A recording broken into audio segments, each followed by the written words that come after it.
Hi there. Good evening.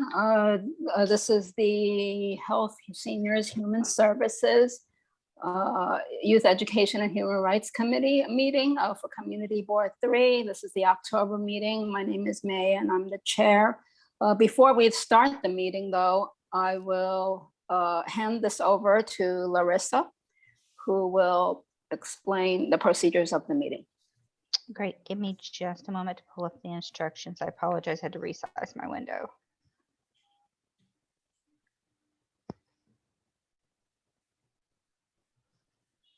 Here we go.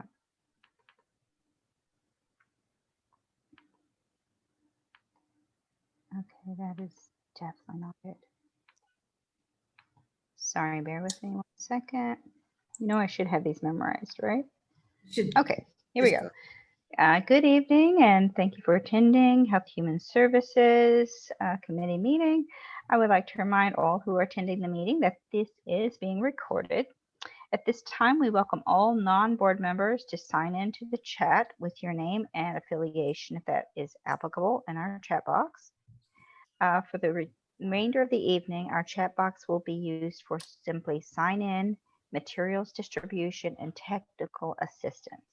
If you are experiencing any technical issues, such as unable to unmute or unable to see a presenter, etc., just type a message in the chat and one of our administrators will reach out to help you. To reduce background noise, we ask that you please stay muted unless you are recognized to speak. Okay, thank you for attending the meeting. Okay, I don't know, some came late. I don't know if they heard because they came after. If you just signed on, don't forget to put your name and affiliation in the chat box, unless that's only for non-committee members. Non-committee members, yep. Right, so it's the chat box is our attendance sheet. Okay, so we're going to start the meeting. Okay, so the agenda is first we'll have roll call and approval of the minutes. And then secondly, we will have a presentation from the New York City Racial Justice Commission about the work they're doing right now around charter reform and maybe some other things. And then finally, we will be discussing our budget priorities for this year, ranking them in order and voting on them, and also voting on the district needs statement, which we already finalized over the summer. Okay, so let us start with the roll call. Paul? Maylee. Maylee. Oh, yes. Yes. Thomas Rosa. Absent. Larissa Scheinberg. Yes. David Crane. Good. Here. Eric Diaz. Yes. Shirley Fennessy. Yes. Deborah Jeffries Glass. Oh, she's not going to be here. Tatiana Jorio. Yes. Laura Lugo, I think she was signing in just now. I'll come back to her. She's in. Laura Lugo, present. She's muted. Laura Lugo, we're just doing attendance. You Oh, just said present. present. Thank you. Paul Rangel, present. Heidi Schmidt. She out. She's out. Ricky Wong. Here. Thank you. Carmen Perez. Okay, thank you. Okay, wonderful. Thanks, Paul. Okay, so I see that Harold is here. Yes. And you will be, you're from the New York City Racial Justice Commission and you'll be giving a presentation. Do you have someone else here with you as well? No, I do not. Okay, I saw some other people signed in. I wasn't sure if they were with you or not. Okay. Yeah, Okay, no, I'm not aware of any colleagues with me this evening. Okay, none great. was scheduled. Okay, so give your presentation for about 15 minutes or so. And then I will open up the floor for questions and answers. And, you always get to elaborate on your presentation during the Q&A session. Okay, So- great. Thank you to the board. Thank you to this committee for giving me the opportunity to give an update of the work of the Racial Justice Commission. Again, I'm Harold Miller. I'm the Deputy Executive Director for the Commission. I lead the external affairs work for the Commission. And I'm going to share my screen and go through a presentation to share where we are right now on the Commission's work. And at the end, more than happy to take questions from you.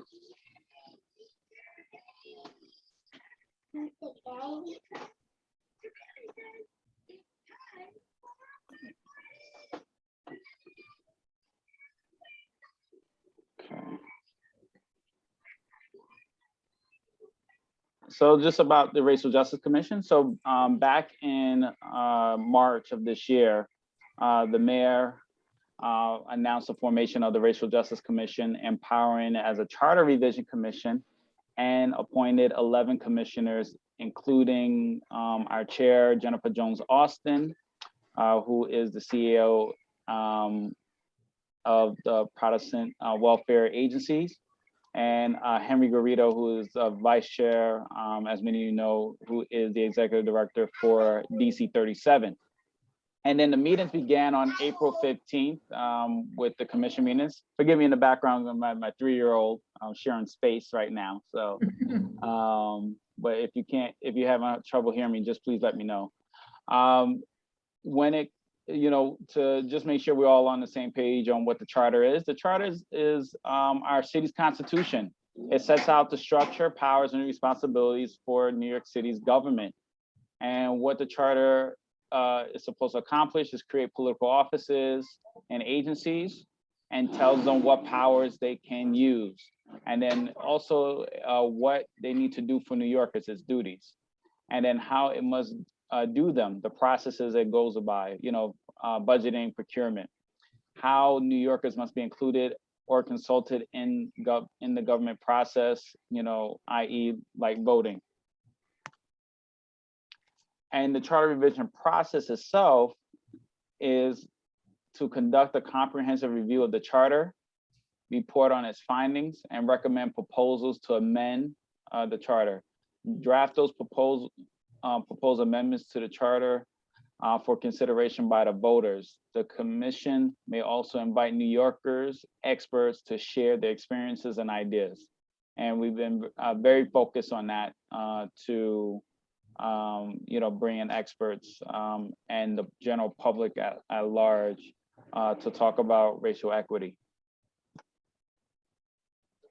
The other members of the Charter Revision Commission consist of Kay Bain, who's the founder and executive director for Community Capacity Development, Anna Bermudez, who serves as commissioner for the Department of Probation, Reverend Fred Davey, who is the executive vice president of Union Theological Seminary and chair of the Civilian Complaint Review Board, Laurie Daniel Favors, who is the interim executive director at the Center for Law and Social Justice at Medgar Evers College, Derek Hamilton, founding director on the Institute on Race, Political Economy at the New School, and Henry Cohen, professor of economics and urban policy. Chris Q is the former executive director for Asian Americans for Equality. Yesenia Mata is the executive director of La Comina in Staten Island. Phil Thompson, deputy mayor for strategic policy and initiatives, and Joanne Yu is executive director of the Asian Federation. And our mission as the commission to empower with the legal authority of the Charter Revision Commission will seize the transformative potential of this moment in history to identify and propose structural changes and significant policy reforms that will advance racial justice and equity and begin to dismantle structural racism for all New Yorkers. This work is necessary because systematic racism has and continues to shape our reality. And I just want to just level set a bit that we know that this Charter Revision Commission is not going to end racism here in New York City. But what we are setting forth to do is lay the foundation to dismantle the structures of racism that exist within city government. But we know that work is going to continue long after this Charter Revision Commission. Our vision for racial equity, the worth, the talents, and the contributions of all people in society are valued and recognized. Race is not a determinant of economic, political, social, or physiological outcomes, and neither confers privilege nor denies opportunities. Systemic racism, our definition is in America is embedded in structural, institutional, cultural norms and conditions that design and upheld to deny power, access, and opportunity to Black, Indigenous, and people of color in order to maintain an equitable society that is structured to advantage whiteness. Our timeline, like I said earlier, we began our meeting, commission began meeting in April. In July, we had started our first phase of public engagement, where we were, covered the 5 boroughs and, meeting with the public. Today is the release of our interim report. So I will put the report in the chat at the end of the our presentation, because it just, released today. And then throughout the rest of this month and through November, we are going to continue to engage with the public. And then in December, we are planning to release the final report along with submitting ballot questions for you, the voters, to vote on in November of 2022. Our framework is focused around three areas: structural, institutional, and cultural. Structural, the foundational laws and values that set up power, access, and opportunity. Institutional and cultural as the policies, practices, and decision-making embedded in the day-to-day workings of the agencies. So that's how we're looking at this work. And the instruments of racism that we define it as is power, access, and opportunity. Power, the ability to make and influence decisions that impacts people's lives and define which decisions are prioritized. Access, the ability to procure and benefit from services, resources, and capita. Opportunity, the ability to take meaningful advantage of power and access to achieve prosperity. The mission supporting that methodology, creating capacity, the readiness to engage, participate, and take advantage of opportunity, access, and power. And then also we have to ensure accountability, systematic and institutional mechanisms of accountability that ensures changes are made effectively and meaningfully and affect consequences if they're not. Our public engagement. So just a couple of things, we were on a couple of different tracks when it came to our public engagement process. Track 1, we brought in experts in different disciplines throughout the city as part of our issue area panel series, where we talked about healthcare and mental health, education, housing and land justice, making sure we have a racial equitable future, making sure that, we talk about the economic equity and closing the racial wealth gap that exists. Early foundations, making sure that our children, our youngest, have the thing necessary to thrive in our society. Ensuring a fair and just legal system for all persons, and civic engagement, political engagement to empower all persons, and as well as intersectionality, equity across identities. And if you want to view any of those conversations that the commission had, or view our meetings or the public input sessions that we did with the general public, you could go online to youtube.com/NYC Racial Justice Commission. All those meetings are on our YouTube channel, and you learn a lot from watching the meetings that we have held previously. Like I said, we also had public input sessions. They were borough-based and virtual. So for example, we were in Manhattan, we were in Harlem on the August 11th, and then we was in Chinatown back on September 9th. And we also held virtual sessions in August, and then we had one specifically for the youth on the 10th of September. And then we're going to continue those meetings throughout the rest of the month of October into November. The public input sessions give the general public an opportunity to share ideas. But it was also important for the commission that, you know, we come to you, making sure that we actually go to community board meetings, civic meetings, where people are, and present the things that we're doing thus far, and being able to solicit feedback from you directly. So the themes of our public engagement, and there's a lot to cover, so I'm not going to say them all. But as you see on the screen there, we have access to capita and similar resources. You have measurements of disparative impact and remedy disparities and race-neutral decision-making. You have prioritization of racial equity in city decision-making, and also, you know, making sure that we have quality education for all people.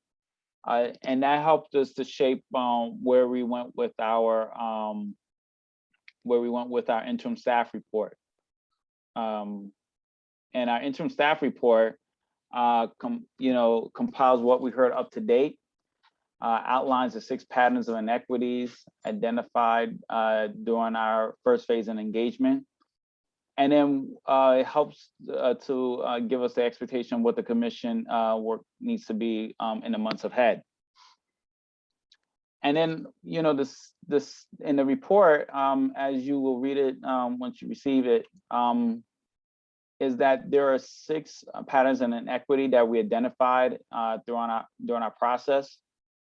Inequity in quality of service that promotes social and emotional well-being, inequity in work, advancement, and wealth building, inequity within and across neighborhoods that inhibit thriving individuals, families, and communities, the marginalization and overcriminalization of BIPOC persons and communities, and equity and representation and decision-making, and then enforcement and accountability of government entities. So those are the patterns in equity that we identified, and that's what we'll be focusing on in our work ahead, and love to receive input, based on those patterns and equities that we identify, or what the commission can do to address it, and as a way to start to chip away at those inequities and ultimately dismantle the structural inequity that exists within our city government. To learn more about our work, please go onto our website. We just revamped our website, so you could go to nyc.gov/racial-justice. The site will have the report. It will have everything that we're working on all in one place. You can also email us at racialjustice@charter.nyc.gov.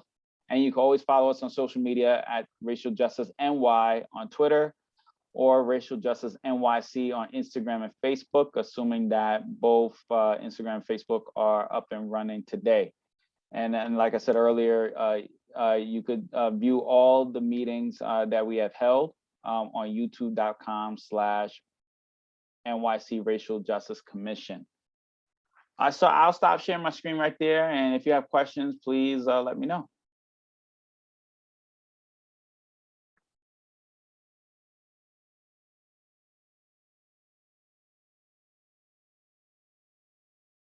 Amelie, I think you're still on mute. Sorry about that. So if you have questions, please raise your virtual hand and I will call on you.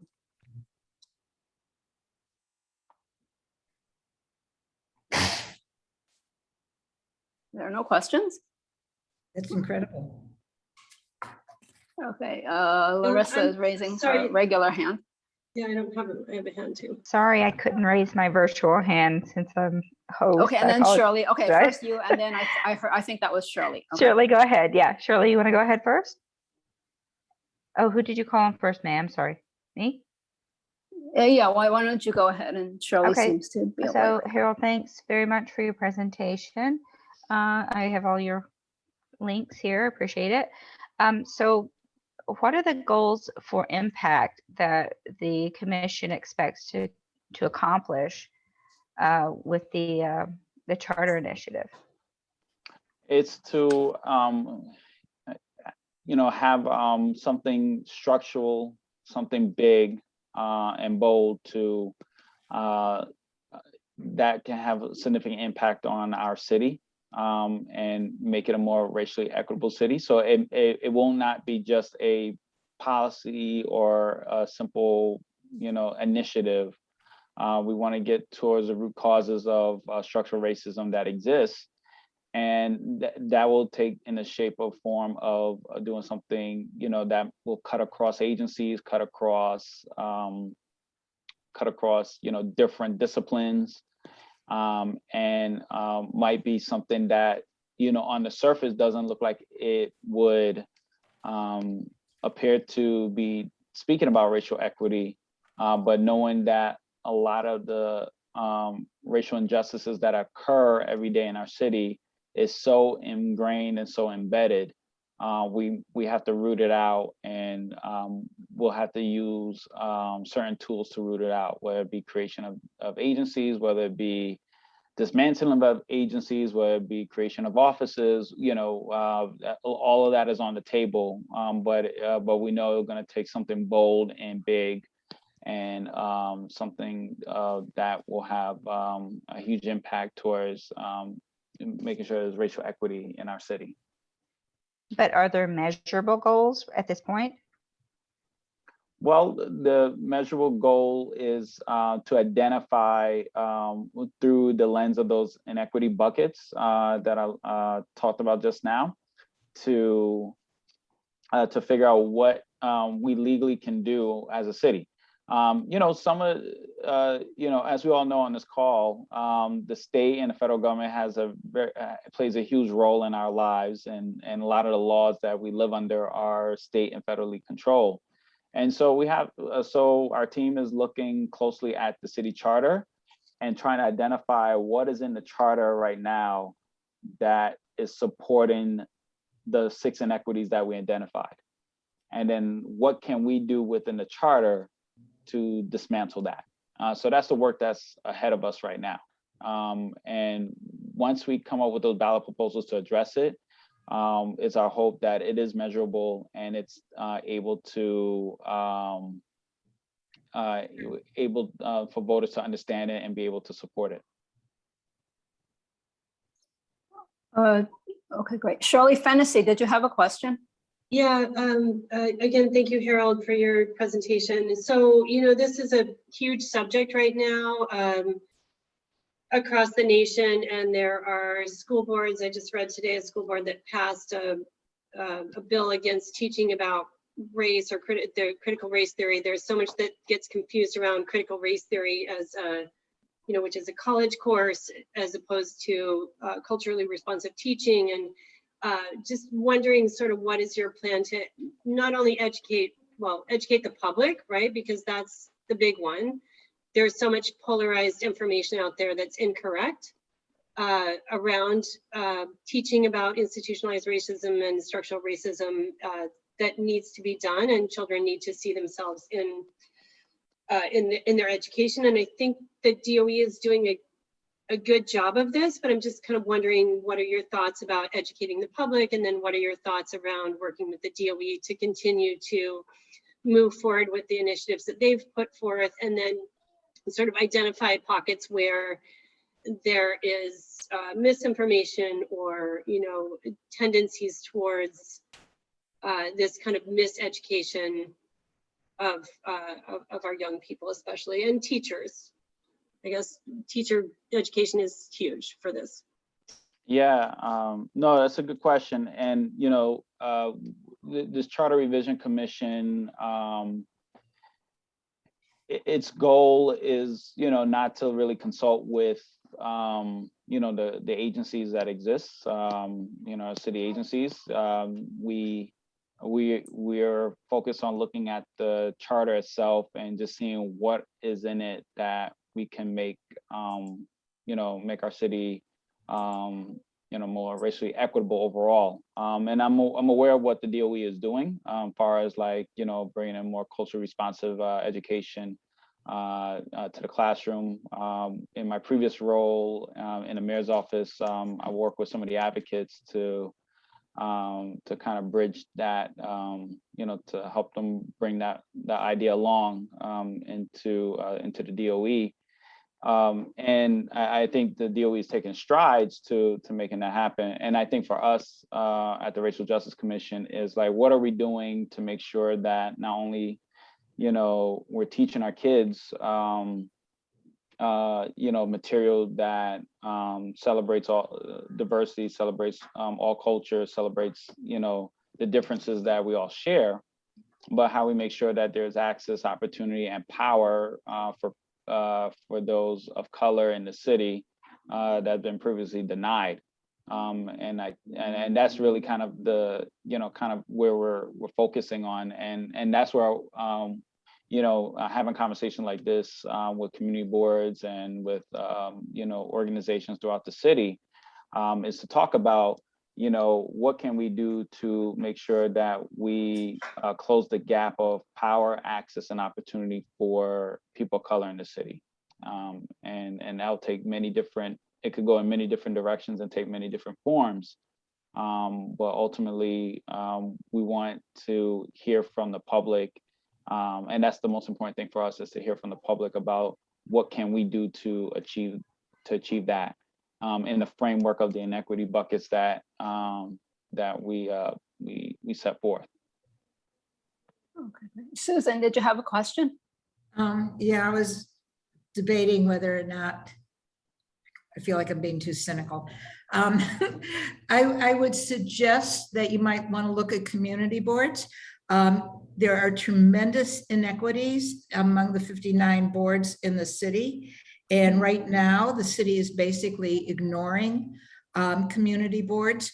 So those, particularly in lower income people of color areas, are not having their voices heard. So I would suggest that community boards are a good place to be looking at empowering people. Yeah, that is under consideration, even though, as you know, and as everyone on this call know, that there was already a charter revision commission that talked about community boards. And I was in CAU at the time when that charter commission happened. And so, tried to destroy us. Well, Yes. no comment on my end. But I don't know if the commission, whether or not what the commission will ultimately decide, how to give people more power, what that will look like. There's a lot of different ideas on the table. Further reforms to community boards is one of them. Expanding the voting process to non-citizens has been advocated to us. And the commission is going through all that with the law department to see what is doable, what is tangible, and ultimately will be something that voters in the city will support. So we have to stay tuned to see what the commission decides. Thank you. I actually had a question. You mentioned that one of the goals, I think, is to have some ballot proposals for the November 2022 elections. Yes. Is there like a committee or a bucket for that? I mean, I guess I'm not even familiar what can be put on a ballot proposal. Oh, yeah. So the Charter Commission is that committee. And what they're legally charged to do is come up with ballot proposals that will be submitted to the clerk's office, and in turn will be placed on the ballot for voters to vote on for the November 2022 election. And we are moving forward and submitting those at the end of this year, to make sure that, our work is complete, in this current administration's term. It is a 2-year commission, but the commission wants to complete that phase of the work by the end of this year.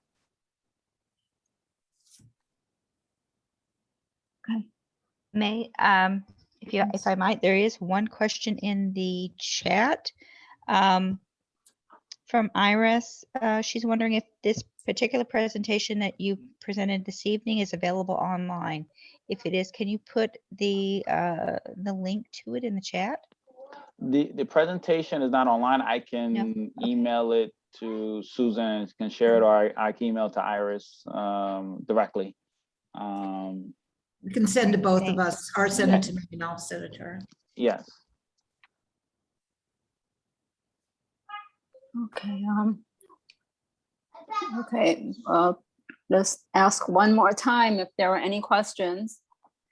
If not, then we will move on to our next agenda item. Could we just ask what the timetable is for people to be able to testify to the Charter Commission?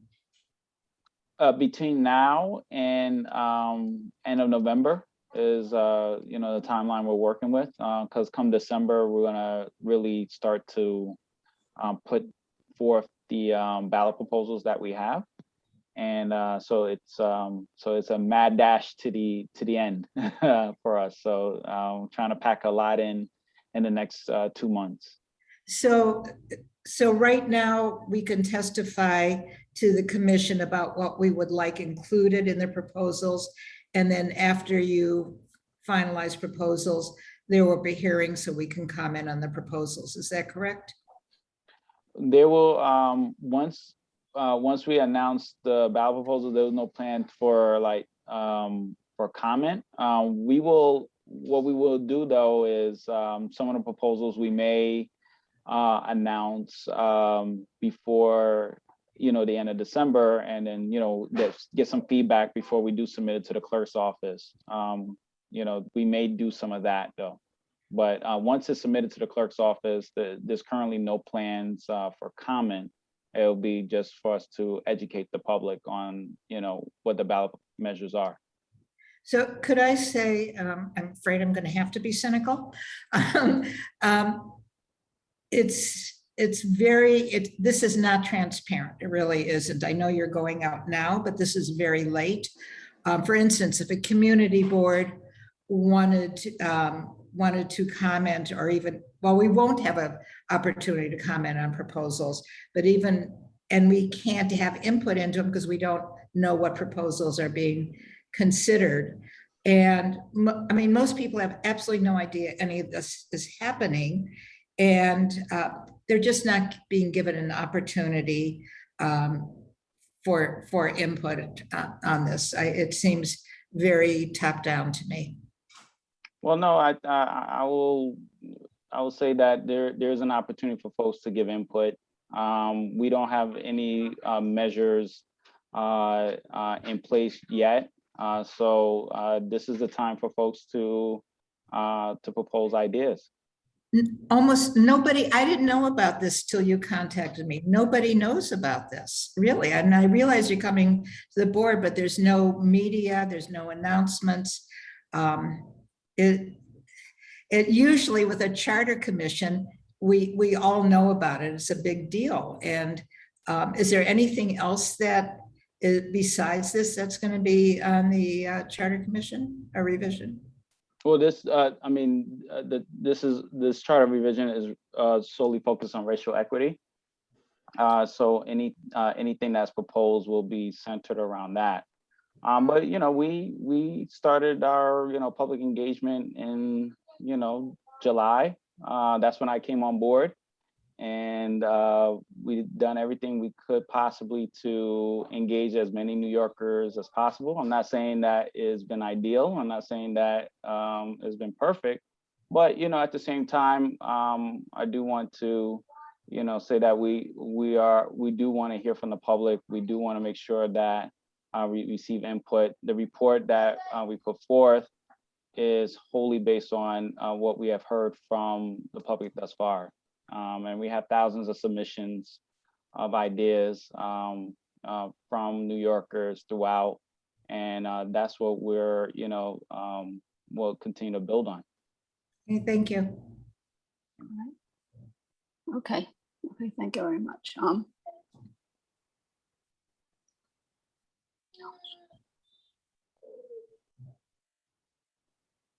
Okay, so we'll now move on to our next agenda item, which is district needs and budget priorities. I think, is everyone here for that? I think I saw Gigi come in, and I don't know if Yep, Gigi's here. David Garza was supposed to come.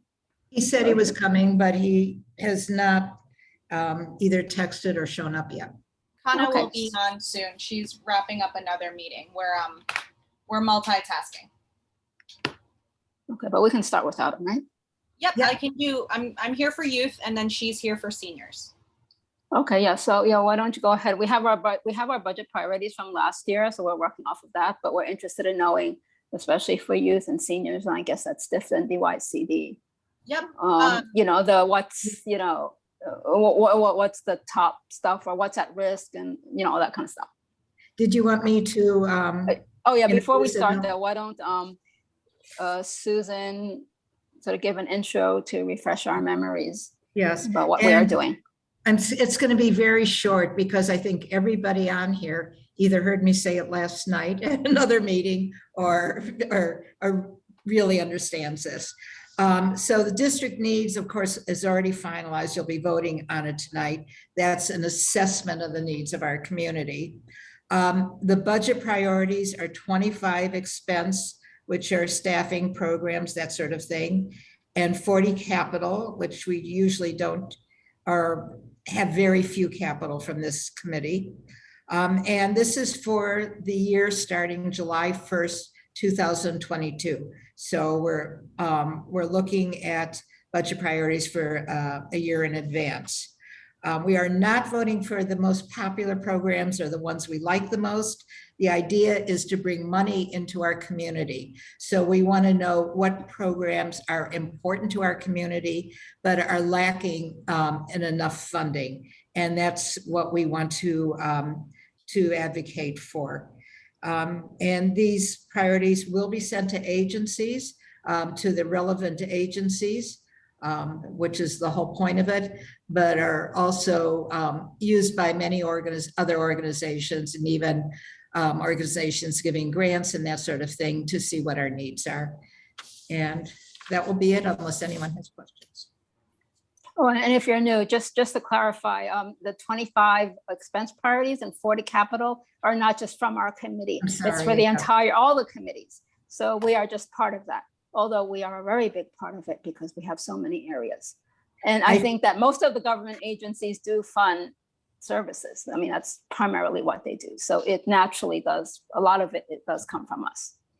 Yes, I'm sorry, I forget every time I forget to talk about the process after it leaves the committee. So all the committees will rank their priorities. We will then collate all the priorities, but not change the rankings. So whatever your committee thinks is most important will stay most important, even though you might have like a parks item between 2 and 3, that sort of thing. The executive committee will vote on a ranking, and then that will go to the full board for a final vote on the ranking. Thank you, May. I forgot about that. Oh, okay. All right, so yeah, Gigi, if you may. Hi, Take the floor. everyone. I think I know most of you. Long time no see. So for those of you who don't know me, I'm Gigi Lee. I'm the Chief of Staff to Councilmember Margaret Chin. And in my former life, I was a Community Board 3 member and board chair. And before that life, I ran an umbrella organization that represented 40 youth-serving nonprofits throughout the city of New York, working on budget, policy, and service delivery issues. And since joining the board, Susan has always tried to rope me into these budget consultations and conversations with this committee. More than try. So, I looked at the rankings. I don't think there's a ton that has changed. I can go through sort of why, last year I had talked about these programs in particular. I think the Summer Youth Employment Program is the one that benefits the most young people in New York City because it's 14 to 24. There have been efforts by this city council, but particularly our current public advocate, not only to expand it to any young person that applies, but to include also undocumented young people. So the pot or the number of jobs sort of keeps getting bigger, right? And I think generally speaking, we are supportive of any young person, whether they are documented or undocumented, to have the ability to participate in this program. And unfortunately, because the pot gets more expensive with more kids, the direction the program has been going is to give each kid less hours. And, that's not ideal because then you're compromising the quality of the program. And so I think that's sort of been the change with SYEP, is that it's less days and less hours to be able to accommodate, every single person that applies. The beacons and cornerstones, which we have many of in our district. There's a beacon at MS 131. There's a cornerstone at Rutgers and Two Bridges, NYCHA. Also in Campos. There's also another beacon further north in CB3, not in Margaret's district, and it's escaping me where it is.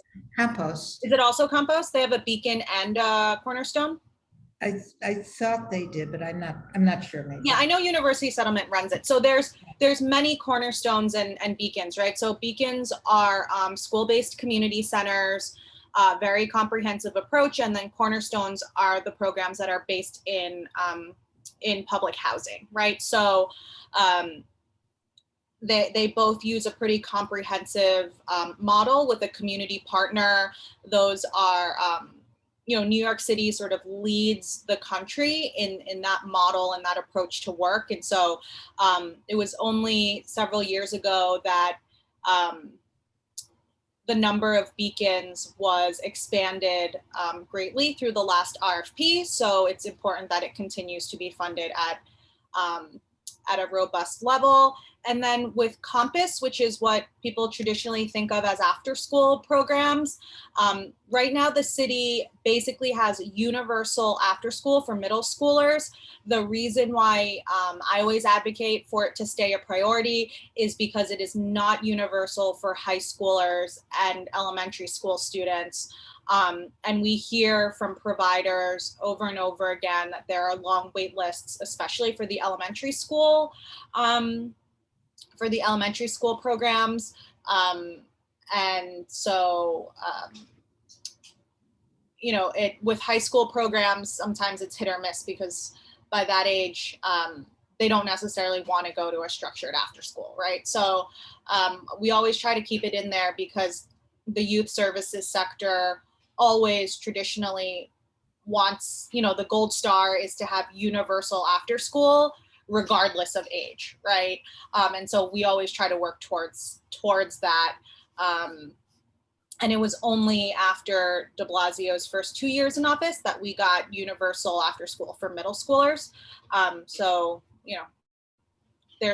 we can always dream about universal access to after school for all ages. So I think those are typically the top priorities. In the past, another top priority, which didn't make it last year, which this committee, I think, went back and forth, is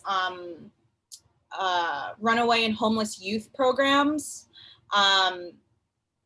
It's a much smaller funding stream, and it wouldn't, I guess, if we're thinking about this solely from a CB3 perspective, there's not a ton of data around, like where specifically that the kids are coming from CB3, the one and only 24-hour drop-in shelter for runaway and homeless youth is actually out in Queens with shelter beds.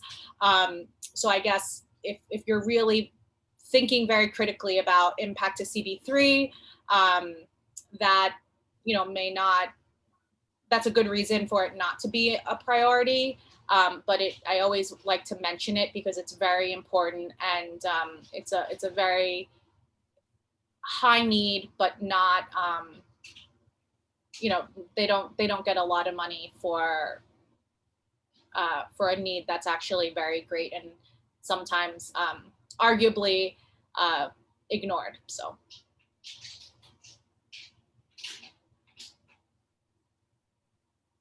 I think, if you guys have any questions, I'm happy to answer it, but that's pretty much the summary. I have a question, Meg.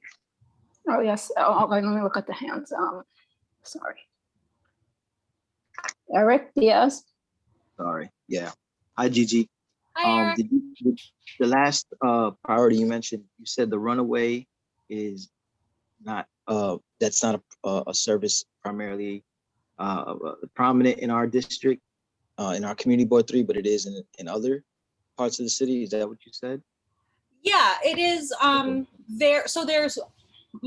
There's one shelter, there's one runaway and homeless youth shelter per borough, and then there's one 24-hour runaway and homeless youth shelter in Queens, right? So for example, up in, I think it's CB2, because I forget how far up north CB2 goes. Like in Chelsea, there's a huge demand for, because in the piers, there are a ton of runaway homeless youth, many of them, transgender, and kind of, working the streets to make ends meet and being abused and sexually exploited, right? So, I just use that as an example of it might rank higher when you're talking about serving young people in that community board compared to ours, but there's, this is confidential information and a lot of it's anecdotal. So that's how I would answer that question. We don't have nothing here, just over in other places. Okay. Right. All right. Okay. First Carmen Perez and then Paul Rangel. Carmen? Hi, good evening. Hi, Carmen. Hi, I just have a question because, we were approached by this and I just want to know if that was part of the line item for this coming year. We have been approached by visiting nurses because they said that there was a line item to provide now nursing for NORCs. Mm-hmm. And I was applauding that because that's something that we've been talking about for years. Just wanted to find out if that in fact is what the situation is before I move forward. Yeah, Kana can talk a little bit more about the NORC model, but typically for NORCs, there is always a nurse component, and visiting nurses is one that is very well regarded and gives very high quality services. And so we recommend, and we have a NORC in Council District 1, where visiting nurses is the nurse partner, actually 2, where that I can recall that they are a partner. And so yes, most NORCs, if not all, do provide a nursing component. Okay, good. Well, thank you. Because then now we can move forward with having meetings and stuff. I just didn't know if the money was actually there or not for it. So I just wanted to, certainly double check. Actually, Senior Center and NORC awards for this next round of contracts, just those emails just started going out today. So providers are finding out and communities are finding out where their senior centers and NORCs, whether their CBOs in their neighborhoods are getting them for the next couple of years. So that should be public. That should be public next week, like on the website, but providers are getting advanced notification starting today. fantastic. Definitely a big thank you to Margaret and the senior committee. Okay, so are there any other questions for Gigi? Before I saw Paul's hand and Susan's hand up, although, have you changed your mind? I changed my mind. Okay. I somewhat changed my mind, but I'll go ahead and ask the question anyway. Gigi, so you said there are no drop-in centers at all within the CD3 district, correct? I don't recall where Manhattan's is. For, I think Henry Street does a lot of work, and I think if David Garza were here, he'd be able to talk a little bit more about it. But oh, David, you're here. David, can you answer that question? Of course. Hi, Gigi. And I also wanted to just reinforce that Councilmember Chin's leadership has helped establish increased funding to incorporate more nursing hours in the NORCs, and that is reflected in the awards that are being distributed. And so that's it's been years that Councilmember Chin has championed that, and it's good to see it reflected in a more established way in the contract renewals. And you guys got both a senior center and a NORC notification this afternoon. That's correct. Yeah, thank you. Yeah. and as did a number of other providers in the district. And so like the group of settlements and beyond has received a lot of good news in terms of the level of senior services being provided in the community going forward. And the contract configuration, volume, and scale is all looking good. So thank you for the leadership there, and for this committee's establishing it as a consistent priority in the district. What was the question specifically about? Is about homeless and yes, I know you guys are a runaway and homeless. You guys do a lot of services for runaway and homeless youth, right? At some point, I thought you were running one of those programs. University actually runs well through the door, but even though they don't have an official affiliation where they run a shelter, but we do through the youth up. Why are you laughing, Susan? Because that's where Paul works, who's asking the question. Oh, I'm sorry, I didn't realize. No, I just wanted to make sure, like, I know for us at the door in my professional capacity, we're the only ones who have the RHY center in, I guess, Manhattan. I just wanted to know if there was another one in anywhere else outside of us. My understanding is one RHY contract per borough, and then one 24-hour drop-in, which is based in Queens, right? Are you guys 24 hours? No, we're just a drop-in center. We're not. You're a drop-in center. Yeah. So and then there's one. Yeah, there's only one 24-hour one, and that's in Queens. Okay. I struggle with the outer boroughs. Yeah, I didn't know if there's any other ones that was like, especially within this district. Like that's what I was really getting at. Okay. No, you're it, Paul. That's why I was reflecting. Yeah, we're it. So I didn't know if there's any others besides us, and I would like more. We provide some triage services. I think what Gigi's thinking of is our Youth Opportunity Hub, and a lot of the funding from the Manhattan DA's office that has partners that address issues related to runaway homeless youth, but we are not a residential provider. We do more triage and referral. But as everyone knows, it's a desperately needed service that there just isn't enough of in any borough, but particularly not in Manhattan. David, correct me if I'm wrong. I understand the Youth Opportunity Hub contract is done or only has a year left. It's got a year left. We've maintained it. We found a private funder to help maintain it in CB3 at 3 different sites. But we're still trying to figure out, how the partnerships and the subcontracts are going to be maintained. So yeah, it was a 5-year run, and it's in its last year. Yep. Okay. Okay, so since we started talking about seniors, maybe shall we move on to the discussion about seniors? Is that what Kana is going to talk about? Yes, I'm going to go because I have to put the baby to bed.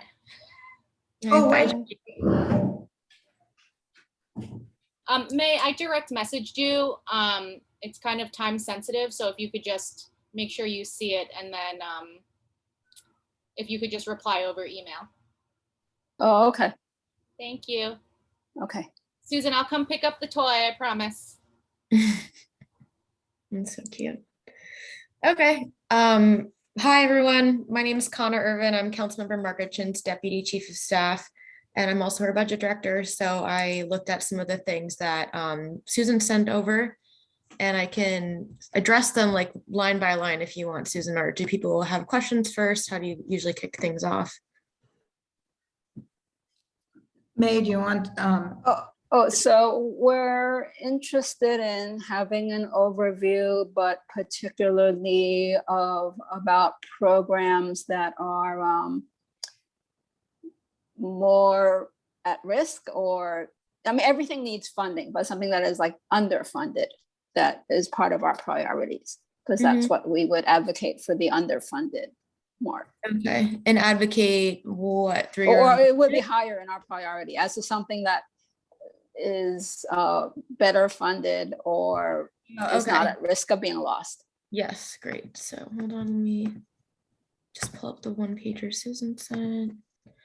Okay, so just from that, I would really recommend the first thing on the list is increase funding for senior meals and kitchen staff salaries. So I have a few updates on that front.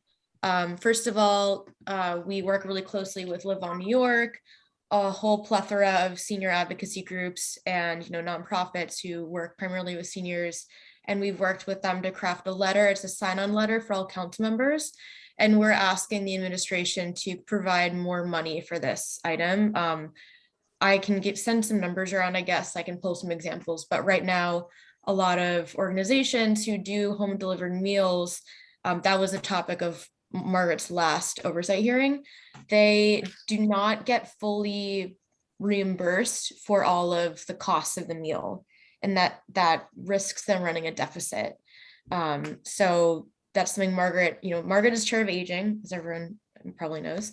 So she is a very, very strong advocate for this sort of topic.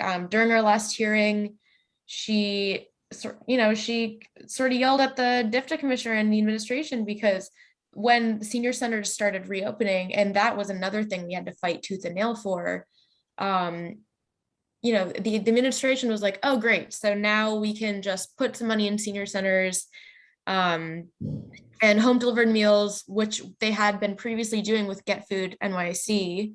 That was through sanitation. That was like Catherine Garcia's pet project. They're like, we don't have to fund that anymore, or we can severely cut funding for that. But Margaret said, no, like homebound seniors are a much different population than the people who go to senior centers.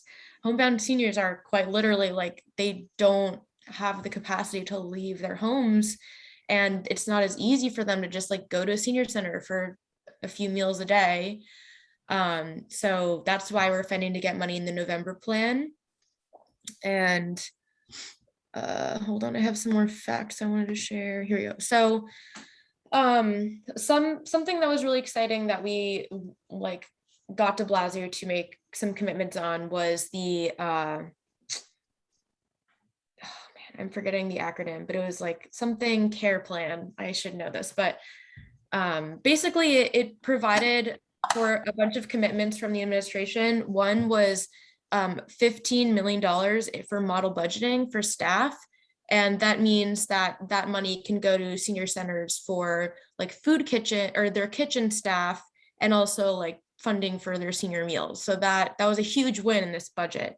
And Margaret was very, very excited to have an instrumental role in attaining that. But even there are seniors who don't rely on Medicaid, but they're still struggling, and it's still a problem for them to get healthy meals. So we are trying to get more money in the budget for that, for the November plan. But I think if you want to push for something the strongest, it should be the home delivered meals for sure. Okay, which we didn't have last year. And then you're saying this funding for senior meals and kitchen staff salaries, we got. Yeah, that was this year. So, that was this year. But should it still be on for next year, or no? Or is it one of those things that they'll continue with? They'll probably continue. You should keep the number one, the home delivered meals. I think it's called the community care plan. That's what it's called. And that was announced with Margaret, the DFTA commissioner, Lorraine Cortez Vasquez, and de Blasio, I want to say in like April or something. It was a while ago, but something we have been working on for a long time. Yeah. The community care. Oh, so can you later give us some language about it? Or, you know, like in writing, and we'll put it in. Yeah, sure. I'll send you a press release. And yeah, so that's what I'd recommend. NORCs, all the money has been designated this year, so it's all in line. If anyone has any questions about the NORCs, then let me know, like about the allocations.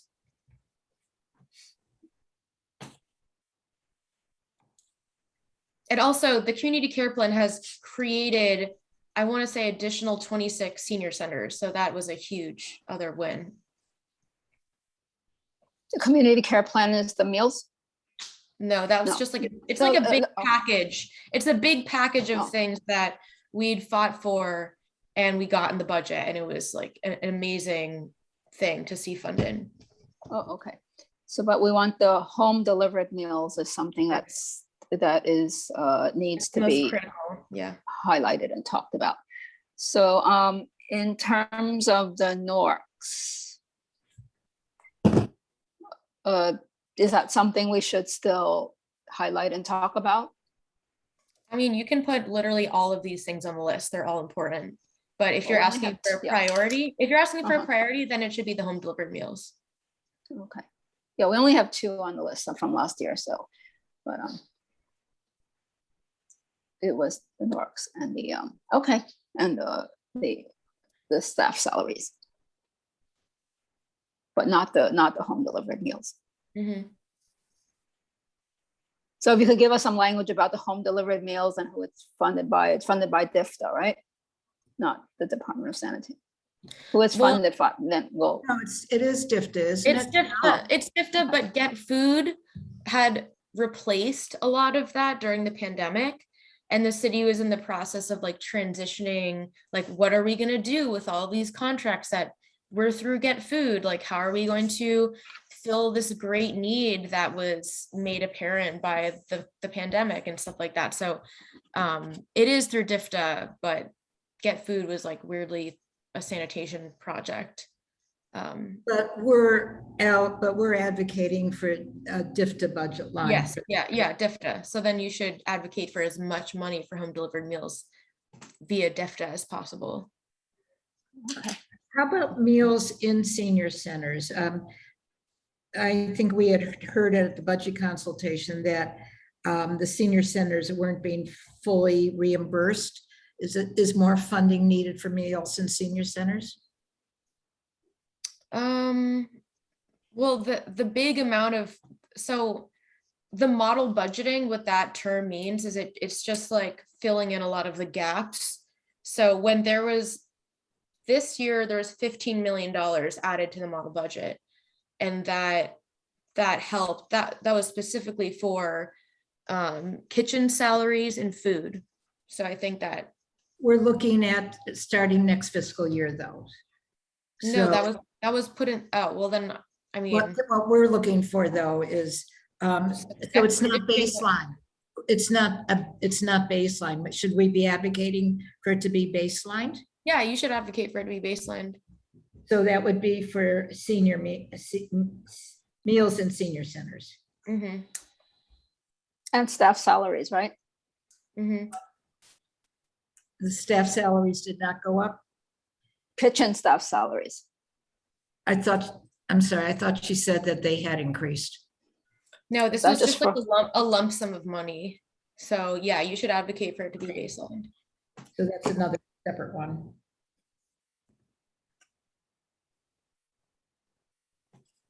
Okay, are there any other questions? Yeah, this is Garza, David Garza. I just want to add a point to reinforce Connor's prioritization of the home delivered meals. We've been home delivered meals provider since 1970. The core of the problem is the reimbursement rate. It's the national average is $11.78 a meal. DFTA's New York City meal reimbursement rate is like $9.50. Wow. And if for a contractor that delivers like 15,000 meals or so, that can translate to a deficit of $300,000 a year to operate the contract if the provider can't either infused private resources or doesn't have, proficiency in delivery. But so all of the home delivered meals providers are vulnerable to deficits, maybe not of that magnitude, but it's the differential in the meal reimbursement rate from the national average to the city, because that's the dollars that goes to pay the drivers, pay the deliverers. And it's a similar circumstance with the senior centers, but it's the dollars. And when you talk in that magnitude, it makes it difficult to pay people a living wage. And therefore it makes it difficult to, that's just inequitable and unfair. These are frontline workers who are essential and they're in the most vulnerable categories. And it makes it harder to retain workers, and it makes it harder to get the meals to the seniors who are the most vulnerable. So those dollars that kind of points out are really significant. And based on the experience of the provider, it manifests itself differently in each organization. The senior centers, with the new awards, I think that we have to see what those budgets look like. The awards are literally coming out, presently, as Gigi and kind of just both mentioned, but historically they're somewhat underfunded and puts the same, it inhibits the capacity to pay your staff living wages and what they're worth, and therefore it compromises our ability to provide services that are expensive, like mental health counseling or added enrichment components to running a senior center. But to kind of point, the acute problem is the meal reimbursement rate on home delivered meals. Yeah, and I will send the letter to you, Susan, that we're sending around to council members for a sign-on request. So we're voting tonight, so knowing what the needs are is good, and then we can update the language from what you sent. Perfect. Okay. We asked about last year we had NORCs to provide supportive service programs. Is that something that's still needed? Yes, we always, there is always a huge need with DIFTA. Seniors are the fastest growing age demographic, always need more resources. So I agree. Yeah. If you want to put that on there too, I think that's important. Okay. Anything else? For I just have seniors? a quick question. Should we make the salaries a separate item, or should we include it in the NORC item? No, the kitchen staff salaries is part of the senior meals item. Okay, so we're including. Right, Canada, that's the way it's supposed to be, right? Funding for senior meals at senior centers and kitchen staff salaries. Sort of baseline it and keep it. No? So the meals and salaries are one line? There's one priority. I don't know if it's one. It's not. It can't be one line, but it's one priority. It was funded. It was funded in one lump sum this year, so it might be likely that they're going to do the same. But I don't know. It's administration change. Like, who's to say? Because generally the meals are separate, aren't they? Generally, it's a separate line for meals. If we're talking about the senior centers, then that's what they were funded together in one pot. So they were for this year. Yeah, they were for this year. Okay. Sorry, I was on another Zoom. So if there are any other questions, like, let me know now and I'll answer a little bit, but I do have to hop off quickly. So I'm playing double duty here with another community board. Thank you. Thank you. I don't see any hand raised, so I think I will get you. So I will send, Susan, I'll send you info on the home delivered meals, community care plan, and if you have any questions, just shoot me. The community care plan has money. Yeah, definitely. I'll send you the press release. Awesome. Okay. Thank you. See you all later. Thank you. Have a good evening. All right. Bye-bye. Thank you. Maybe we can turn David. Oh, David Garza? Yeah. Yes, I'm here. You want to tell us what you think needs funding? Is the need statement available to view so that it to be more efficient in terms of? We're doing budget pride. The need statement is already finished, and I think you actually helped us on that one. So what we're talking about now is our 25 expense priorities that our board gets 25 expense priorities, such as the line items that we've just been discussing. So we're wondering, for youth and seniors in education, what the needs are in this community that might be underfunded that we should make a priority. Yeah, so I think if Gigi spoke to the after school programs and the need for the Beacon and Compass, that's absolutely imperative. I mean, every school, should have ample funding to have all age groups be accessible to universal after school. So I definitely underline that. The seniors we just spoke about. I think the mental health, like right now, there are vast and increasing mental health needs across all age groups. And I know that there's a pilot that's being released by Department of Health and Mental Hygiene, but if there's a way to categorize the baselining, I'm sorry? That Be Heard? I don't know the name of it. I think they're pulling select providers to pilot the expansion of Department of Health and Mental Hygiene kind of outreach into the community to steer people who need additional mental health supports, counseling, or clinical services back to providers. But that need is, because this is budget 2023, right? Yeah.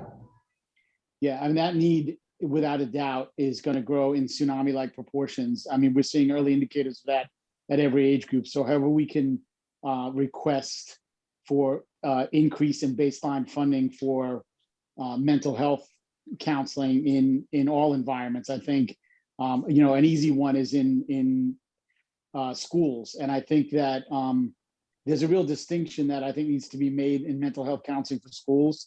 And that's the advocacy should be for school-based mental health provision.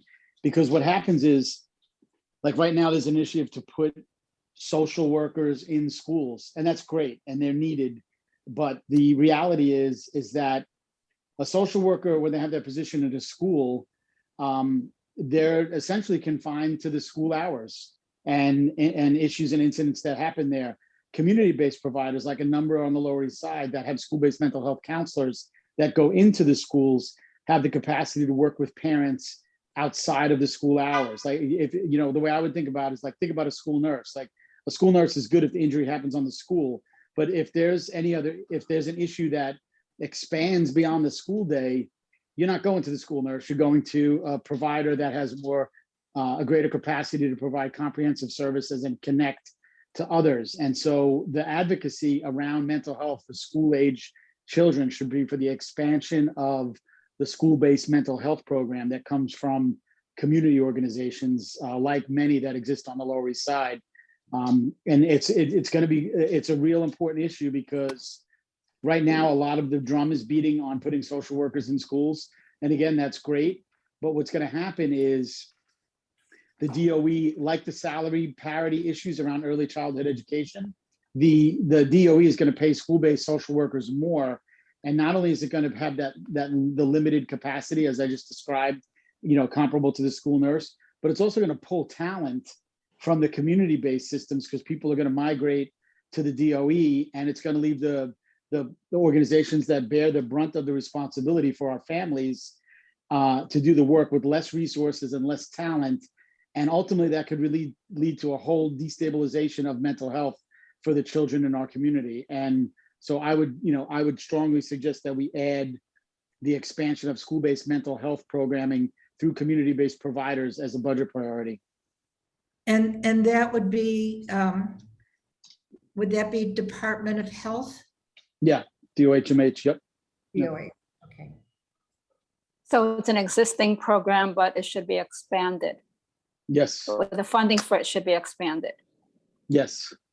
And then currently also, they get paid less than someone who's employed by DOE. Well, yeah, and that's right. just So that's evolving, always though. an issue too, right? Yeah, and that's just evolving. It's an anticipated issue, but I think, like, if I'm not mistaken, I believe they're putting 600 social workers in schools, and I think the early indicators are that is going to set up that kind of unequal system, like with the early childhood education system. Yeah. But I'll fact check the DOHMH as the source of that funding, Susan. I'm Thank you. a high percentage sure, but I'll fact check it for you. Thank you.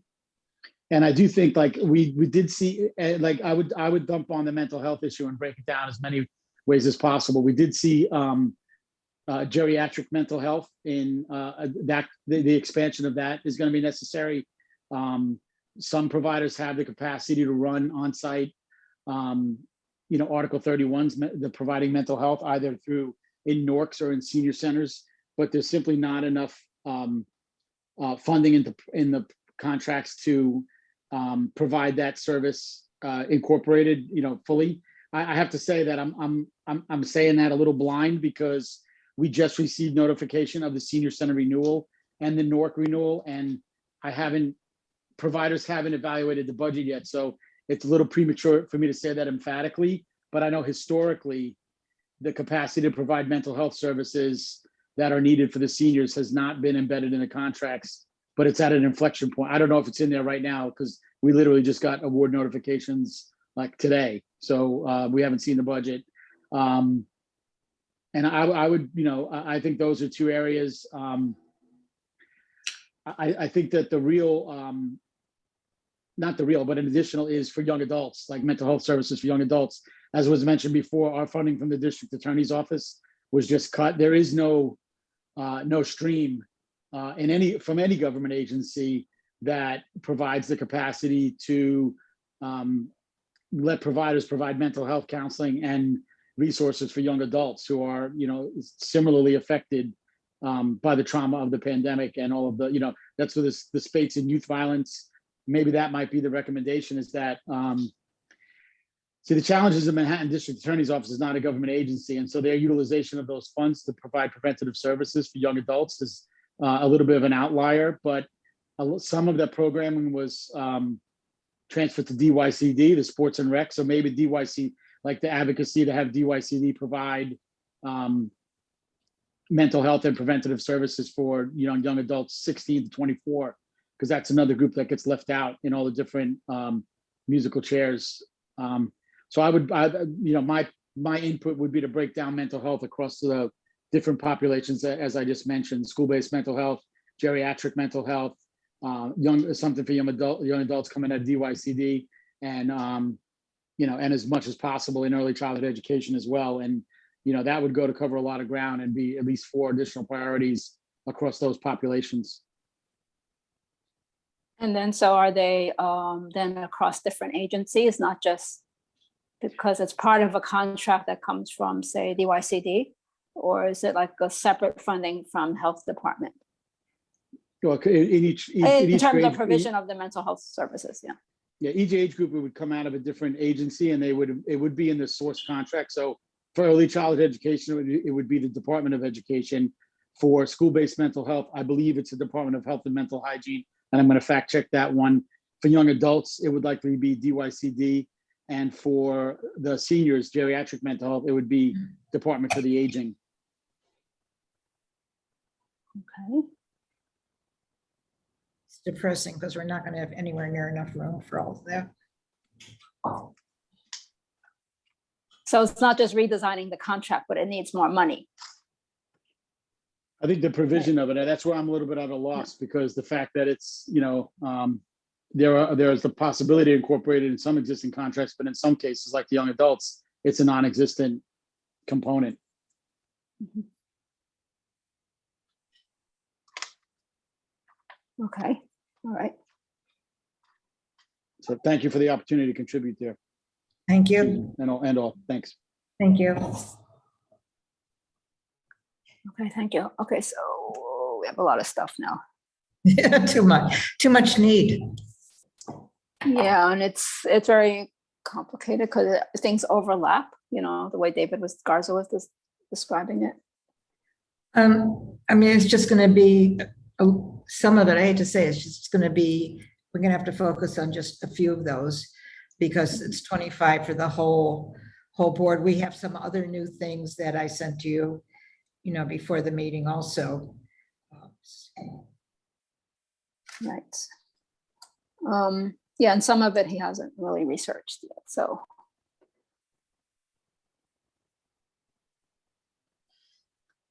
So how do you want to get started on it? Susan, Well, what's your every- timeline? What's the, I'm sorry, I didn't mean to interrupt. What's the timeline so I could kind of sharpen up the recommendations and maybe help it not be so kind of soupy and generalized? Is it? We're actually gonna vote tonight. I mean, to get, confirm agencies and refine language. We can do that after, but we're actually voting tonight. But I mean, we can't include everything because we have 25 for the whole board. And there's tremendous amount of need. Okay, I just wanted to be able to deliver on the refinements and the fact checks that I committed. So if we have time after the vote, that's great. So if you want to make it easier, after we vote tonight, and I can shoot you an email and tell you which ones that we need help on for the language or agency. Fantastic. I'm happy to help in that way. Thank you. Thank you very much, David. Yep. Right, so so I sent everybody last night, I sent a second version of last year's priorities. It's the same priorities, but put into 3 different categories, and it's all ordered in the same way. So did everyone look at that and get that? So I thought it was easier for everyone to look at in terms of categories instead of just all mixed up all at once. The 3 categories are seniors, there was schools and youth, and then there was homelessness. And most of them fell into schools and youth.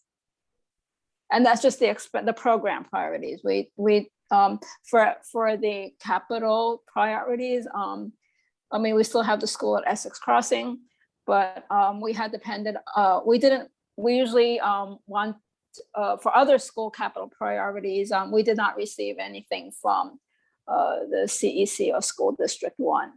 And so, so we don't have anything for that. Well, actually, 3 of the ones we put in last year from CEC 1 have not been funded yet. So we could keep those. I think they were all in PS 63.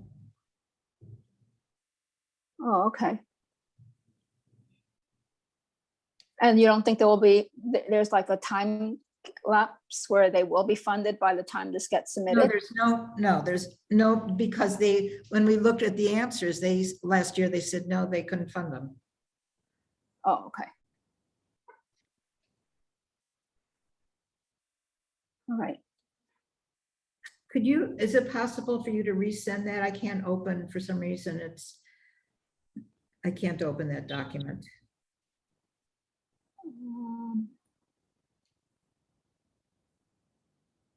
And okay, I'll try to can somebody does somebody have it? They can resend it to Susan. I'll do it. Okay, what doesn't everyone start looking at it and I will resend it. Could we maybe start by in the category, adding some of the new ones just at the bottom of the categories to see, just to kind of capture them?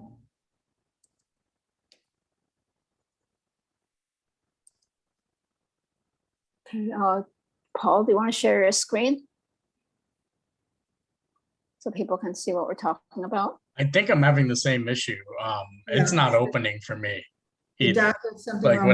whatever you sent last night as a PDF, it's not opening as a Word document that's editable for me. Okay, just 1 minute. I have Word documents. You can open it?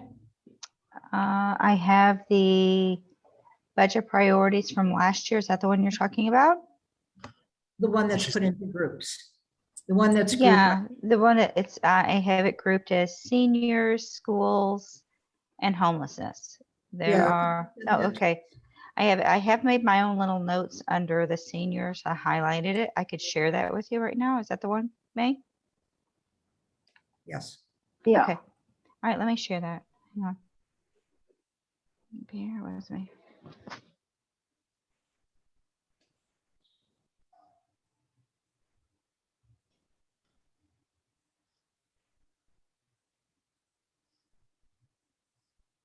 can find it again. Hang on, my dears.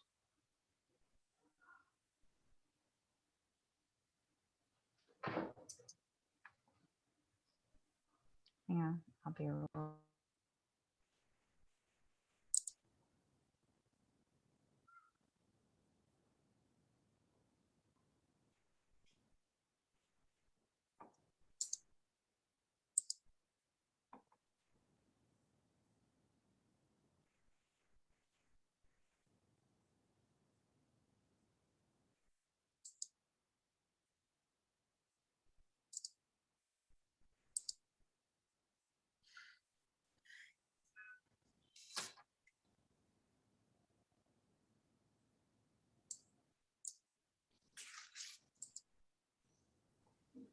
Sorry, guys, I'm having trouble getting it up on my screen. Bear with me.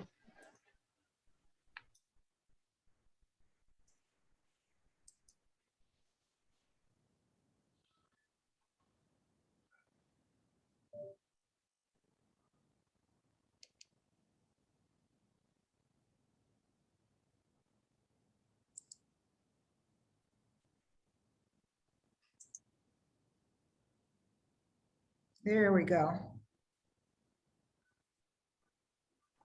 Okay, you guys can see it now? Yep. Great. I can scroll. Sorry about that. Hang on, let me scroll down. So I've got seniors up here. I just marked at the bottom that as per Kana, senior mills, advocate for baseline, but that's the only change I've made. It's my personal note.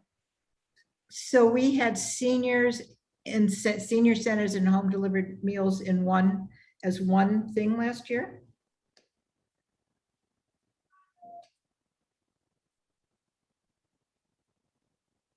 That's what it says. Yeah, we did.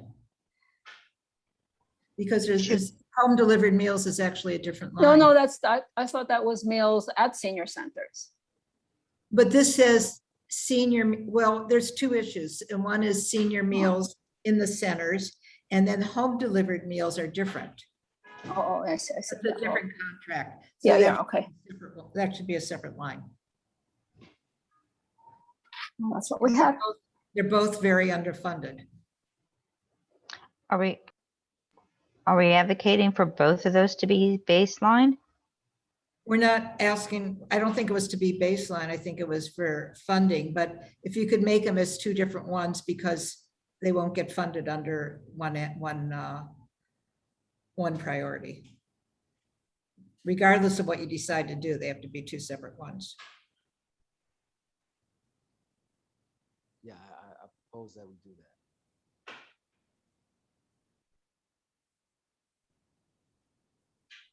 Oh, maybe this isn't the same program. This one is just to hot meals twice a week. Maybe that's from the senior centers.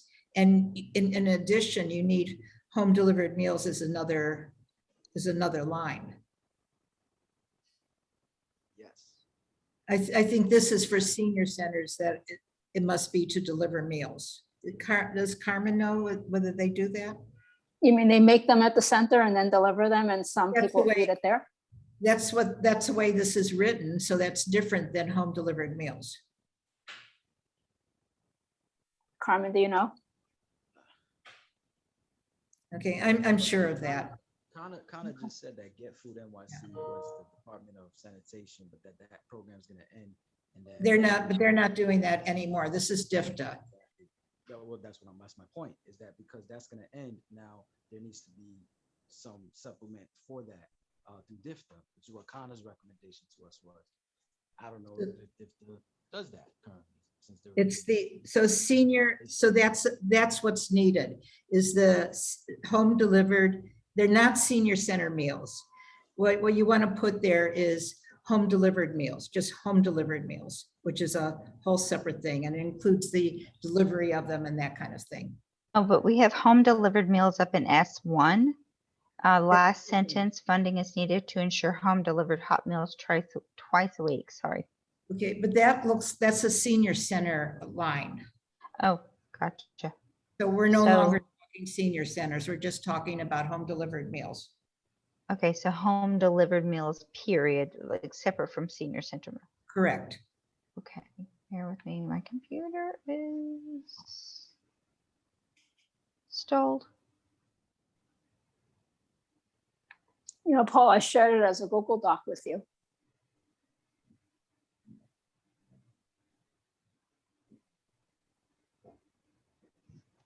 Sorry, guys. I froze.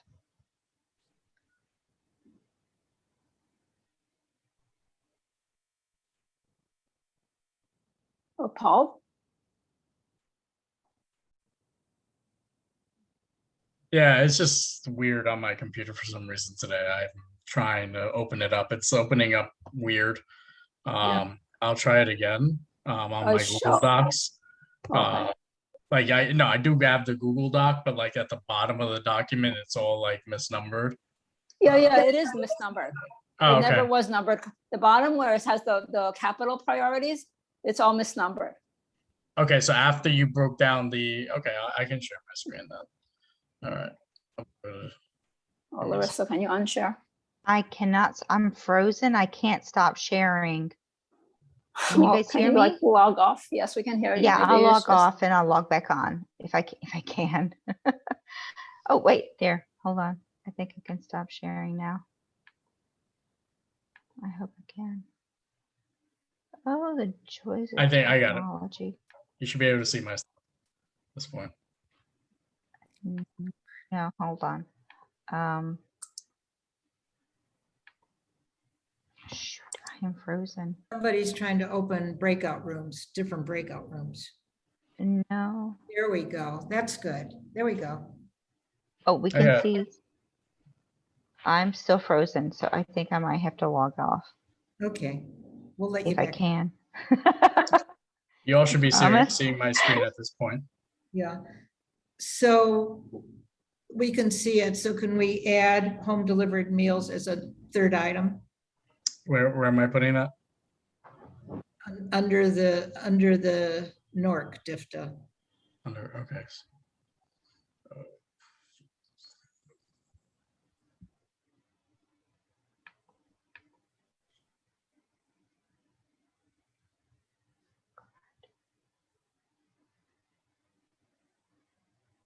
Now you could leave that there. You're just adding one.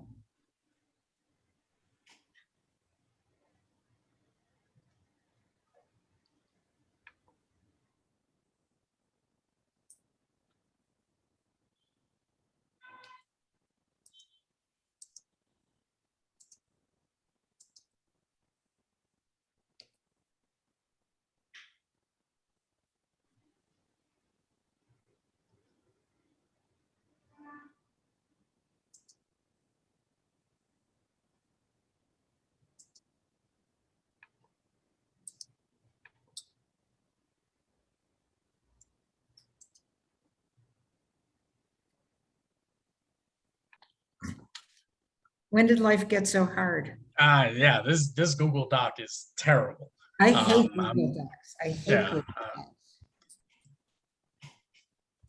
It's asking me to save it. Sure. Okay, fine. Google Docs are very limited. I try to keep telling my team that Google Docs is where information goes to die. Please Thank don't. you. Get Yes. confused or get confused and mixed up and. Yeah, that the Okay, I made you original- another row. Search. Oh, Oh, he's Yeah, I doing, made the row. I made the row right now. yeah, okay. he's doing it now. It's just very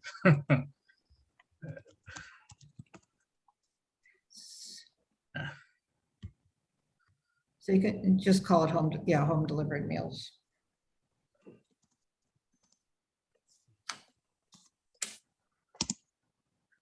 might put an explanation. You know, we can do all that stuff later. We've had this actually as a priority many times in previous years.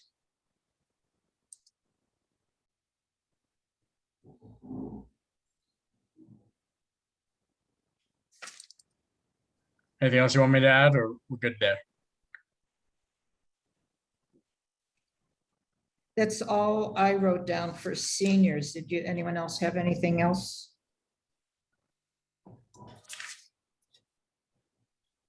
No, that's all I had. Okay.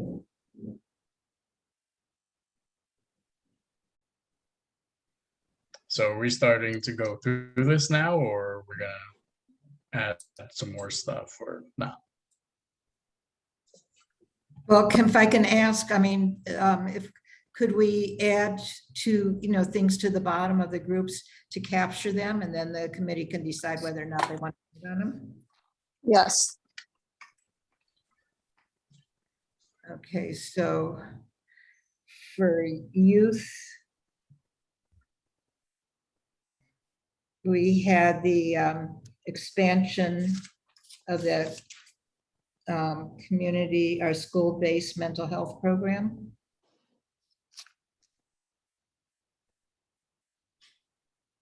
You're the one that's run by CBOs, right? Yeah, expansion of school-based mental health program by community organizations.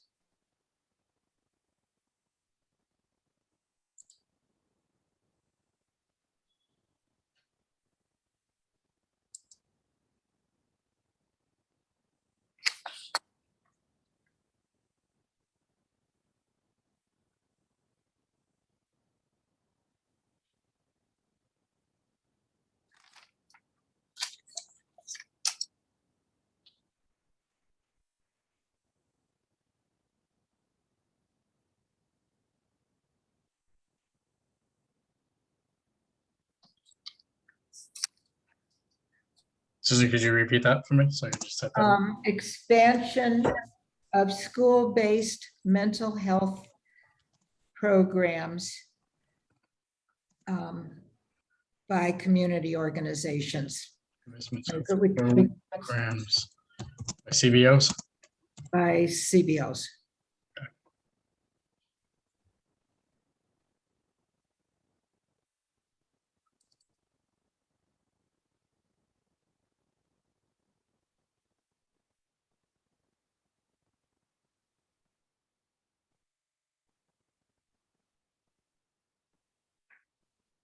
Does anyone have anything else for youth that they want to add? Tanisha is speaking, but she's muted.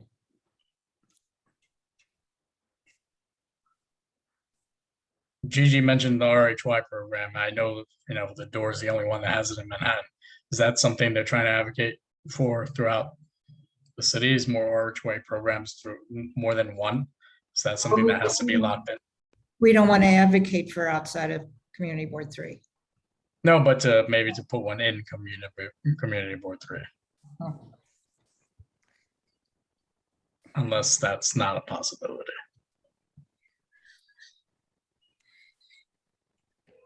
I don't remember if Naomi responded, but I know May asked me to reach out to Naomi, and she told me she needed to speak to the superintendent about it. So yeah. She never got back to us.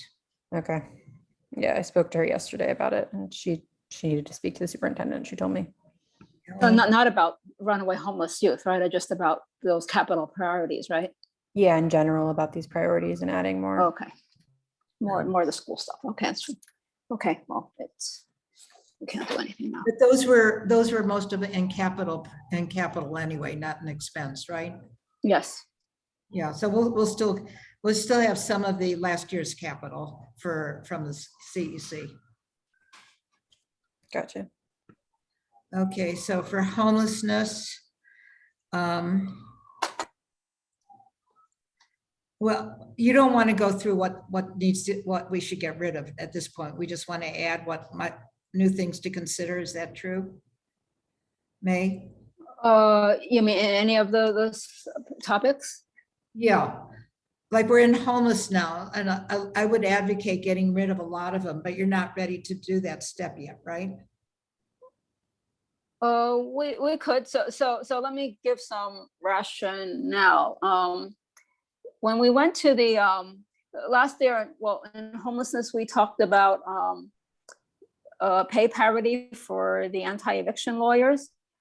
So this year at the budget consultations, they said that there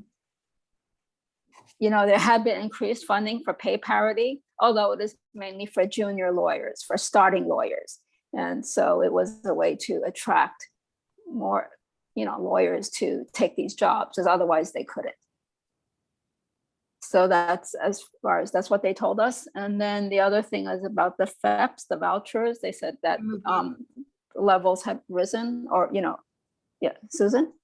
I would just say, could we move up so we could see what you're talking about? Oh, sorry. Okay. And I think we're down at the bottom near homelessness, right? Yes. Okay, I'll keep going.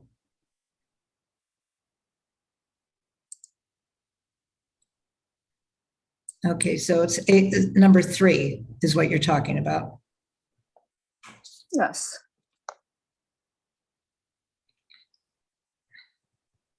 So we don't need that anymore. Well, it has been funded.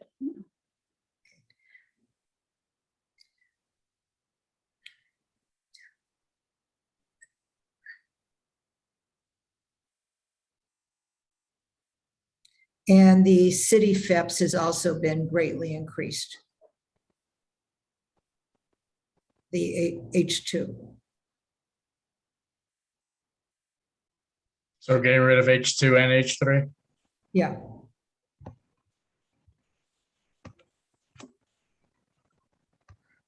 And so can I suggest some new homeless stuff? Oh, yeah, well, not so new, right? Just. Well, specifically. Yeah, different, yes. Yeah, different, yeah.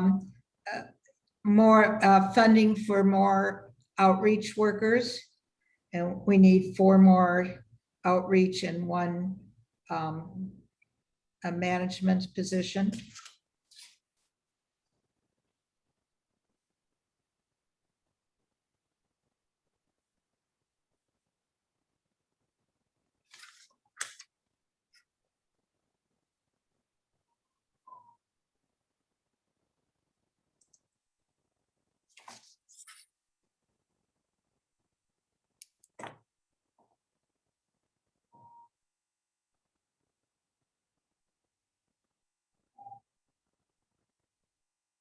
And then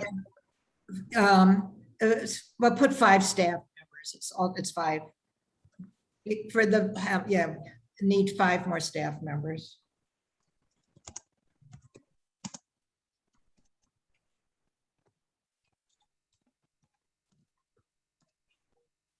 And then the last one was expand Be Heard program to the Lower East Side. It's capital B and then HEARD.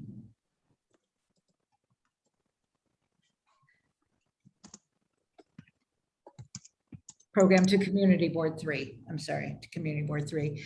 And what that is that that has response to mental health crises. It takes it away from the police department and has mental health workers from city hospitals and from Department of Health responding to mental health 911s basically.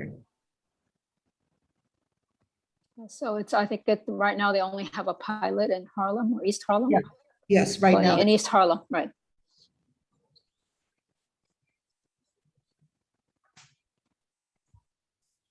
That was all I had, I think.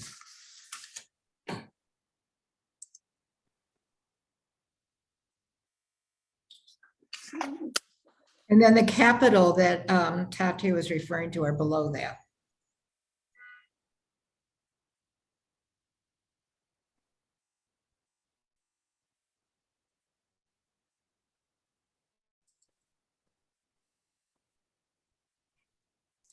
So all those capital items from last year are have not been funded.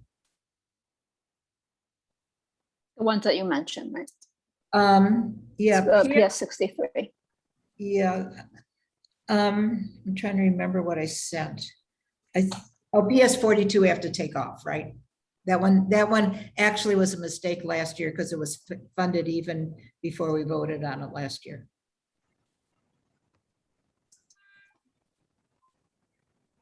So the three from PS 63 have not been funded yet. Okay.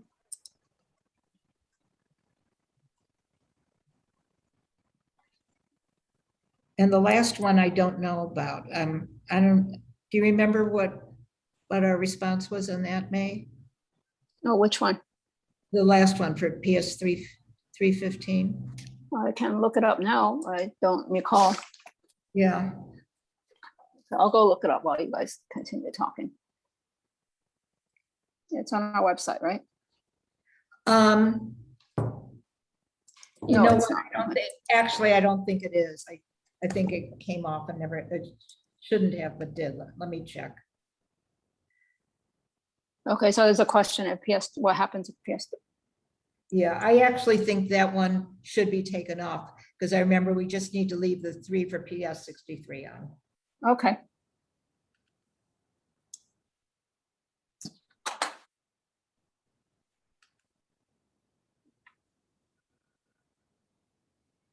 Okay, does anyone have any questions?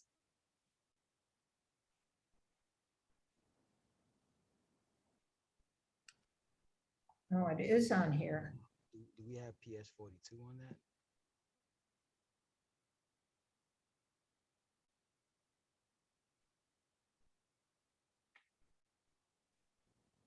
Where should we start? Okay. Oh, you're saying it is on there? I'm looking for it now. The register, I didn't realize the register got put back on. Okay. I'm sorry, guys. Do you remember what number it was? Did we have a number or no?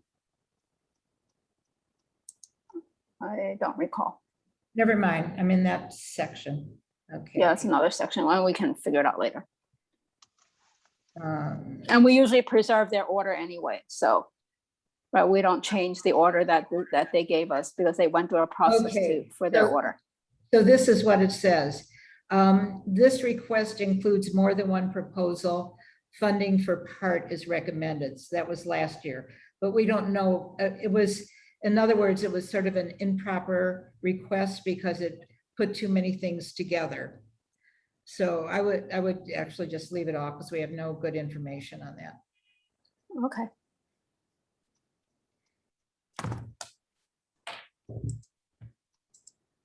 Okay, so we haven't added that many things.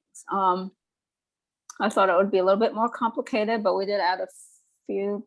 So what does the committee, what do you want to do? Do we just want to put everything back in order and then insert those new ones? Or do we want to go through this whole voting and ranking thing again? Does anyone have any suggestions on this? Some of the stuff we don't know is needed, like the summer camp. We have no information that that's still needed.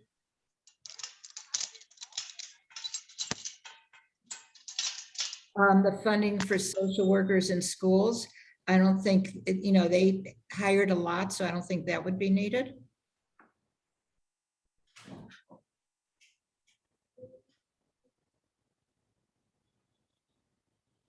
Yeah, and it's combined with the,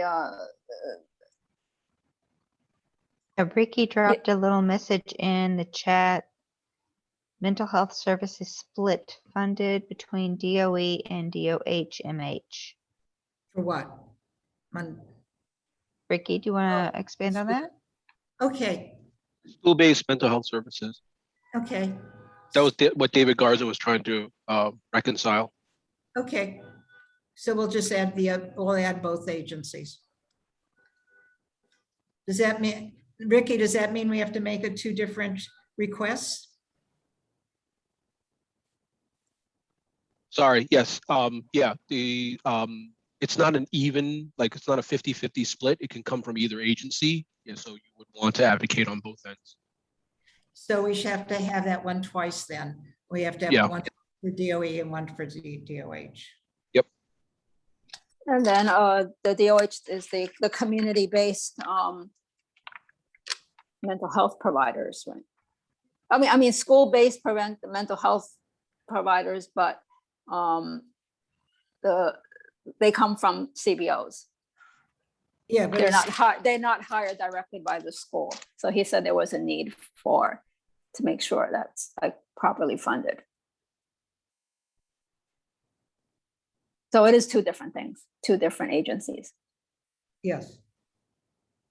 Could I suggest under the increased funding for SYEP that we just add a line saying it should be extended to undocumented youth? Sure. Susan, my issue with that is that DYCD, and I run into this problem when I'm enrolling my students, is they always ask for a social security number for any one of our young people. So I don't know what SYEP does when they do their enrollment system. I agree, yes, it should be expanded to undocumented youth, but that needs to be an across the board thing kind of from DYCD, not just limited to SYEP. But they usually ask for social security numbers so they can prove poverty levels and stuff like that on DYCD's mechanism. So are you? Yeah. It's tough. It's tough because I've had to turn away undocumented young people from like some of my DYCD programs because they won't take them. But if, well, the DYCD program is one thing, but I had a question. I should have asked about the SYEP, and the undocumented, because like I don't know where the funding ultimately comes from. Because for some funding, you have to show that you are like authorized to work here, which means you have a green card, or you can work here. And then so I don't know if they're talking about getting funding from somewhere else that they normally don't get from in order to serve the undocumented youth with SYEP. So, I'll put it in. If the committee wants me to put it in, I'll put it in. Yeah, so they would need more money, and then it might have to actually come from somewhere else. we can I don't continue know. research. I mean, it's not adding another request, so we could just keep researching that. So what's the line, Susan? Can you give it to me again? It should, SYEP should be expanded to undocumented youth. Yeah, to include them. And then we can just research and see if it's something that's possible. So we can vote on it as it is tonight and then research it later. Yeah, well, yeah, it's not adding a request, it's just adding a line to the request. Okay. What's the stuff I'm getting rid of? I have to add a separate request here on increased funding for social workers, or because there's a combination. I don't. Shouldn't we get rid of social? I thought we were dropping the social workers because. Oh, if I'm dropping it, then I'm deleting it. I'm deleting it. May? That's what I would suggest. Is that correct? Do other people agree? Well, which number are you talking about? Well, next one down. Y3. Y3. Well, this is for schools with high homeless populations. So it's Yeah. separate. So you want to keep that one. This is the Bridging the Gap program. Okay. It's not just social workers in general. So the Bridging the Gap program, it's not universal. It wasn't everywhere, right? It was just they had, it's like a few schools in the Bronx, or it never came down here. So then I would just suggest that increase staff funding for Bridging the Gap program dash social work. Put it Bridging the Gap in the request, not just in the explanation. So it's clear that it's for that program.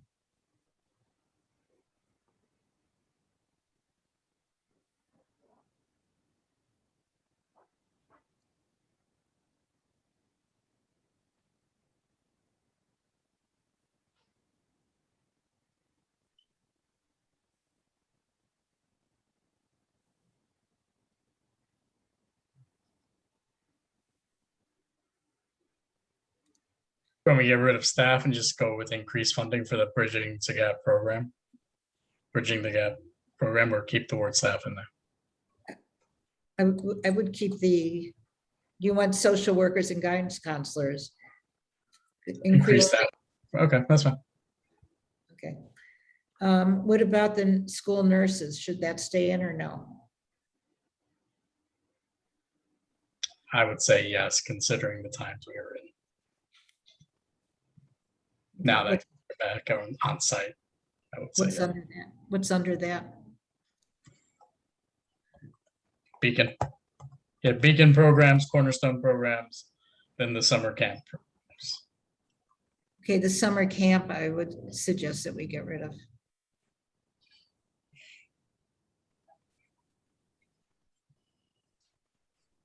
Right? Am I getting Oh, rid of it? because, well, because we have universal, that's the summer camp programs for middle school students. Nobody has brought that up, but we have no information about summer camp programs this year. Last year, the CBOs asked us to advocate for that. No one's asked us to advocate for that. Well, this year we had that summer rising thing, that's why. Which, okay. I mean, if anyone, no one has any objections. Okay, and do we have the middle school? Is that in there someplace, the middle schools, the after school stuff for elementary and high school?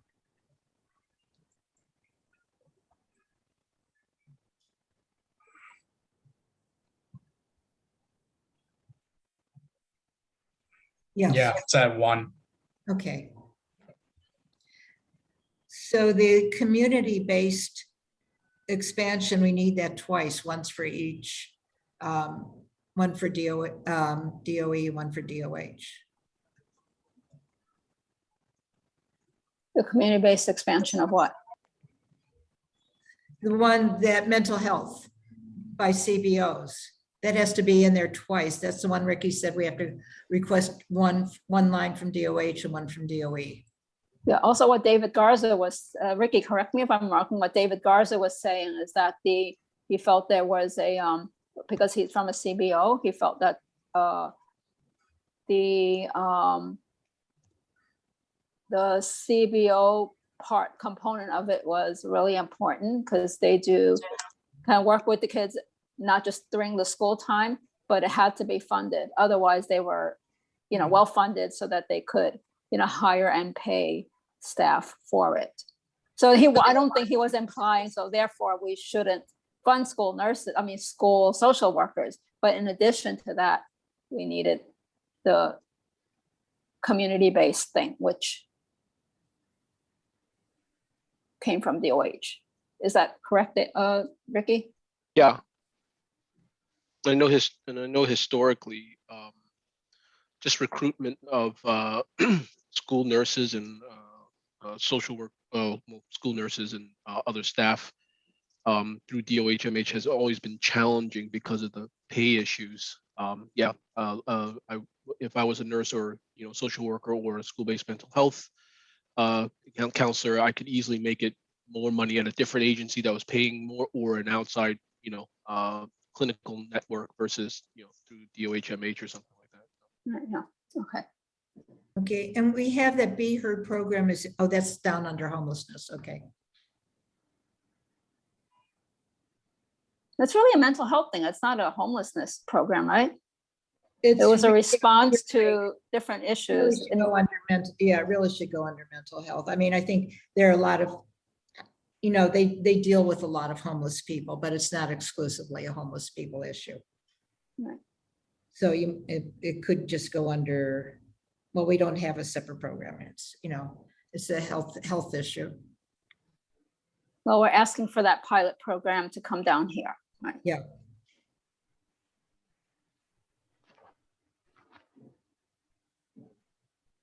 Okay, under the safe haven beds, could I ask just that we add a sentence saying that we want primarily single unit safe havens?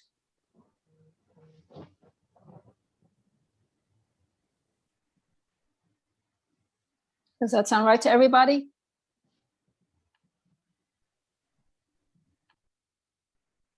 Well, what else is there besides single unit? The double unit, but people prefer this, generally prefer the single unit. They'll take beds much more quickly in any single unit, like a hotel room or a safe haven. You mean where you have your own room instead of having a room, sharing with somebody you don't know? Correct.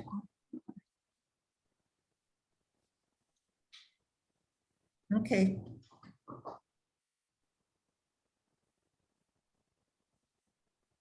All right. You had also mentioned at one point for couples for safe havens. Well, that's what we said, primarily, not only single unit. We just Okay. said primarily.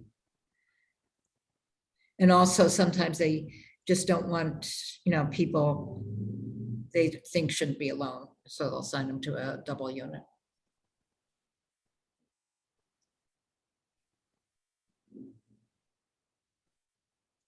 Okay, so we have everything added in.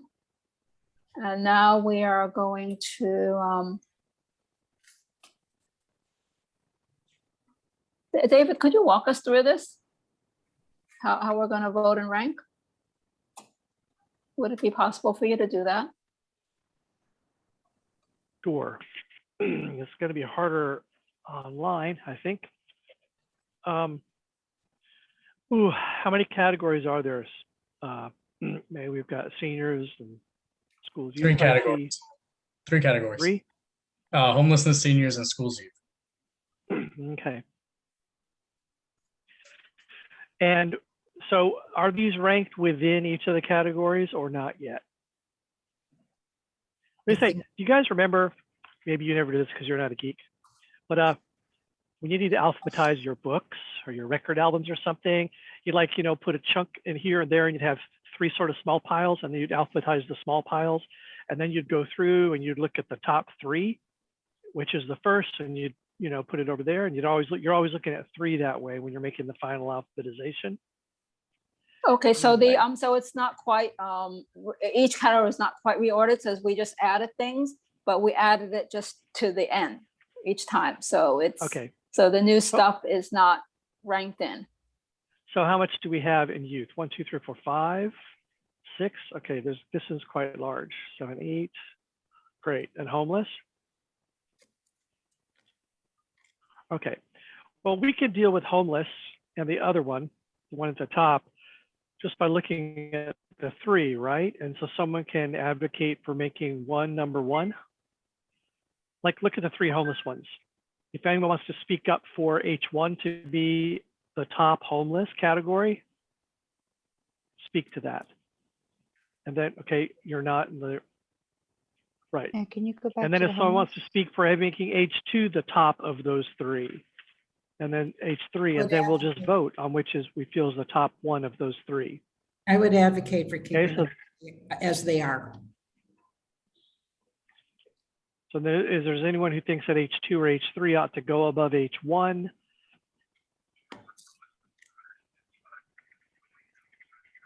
Yeah, if you think Sounds so. like these are in order then. I think our order is pretty good. I mean, these are solid. This is a solid list. It hasn't changed that much. And seems to be everyone who's coming to advocate for the items, Okay, we're only, they're at yeah, the we're only, top of each, yeah, of we're each only looking at category. homelessness. Yeah, okay. Well, so let's just stick with one thing at a time. We're looking at homelessness first. There's H1, H2, H3. So does anyone disagree with that order that we have now? H1 being the highest priority and H3 being the lowest. Done. Okay, all right. So that's good. So then we would do the same thing for the other category, and then we'll have to come up with a small process to get the youth ones in order. There are 8 there. And that's where I have a suggestion.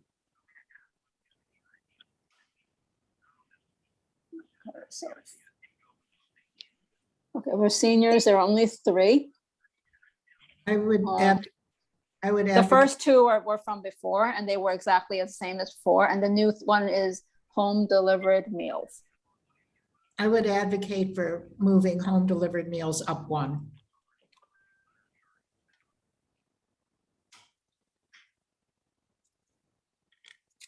Anyone have any agree with that or disagree?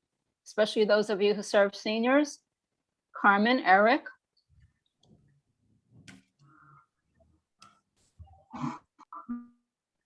Are they still on?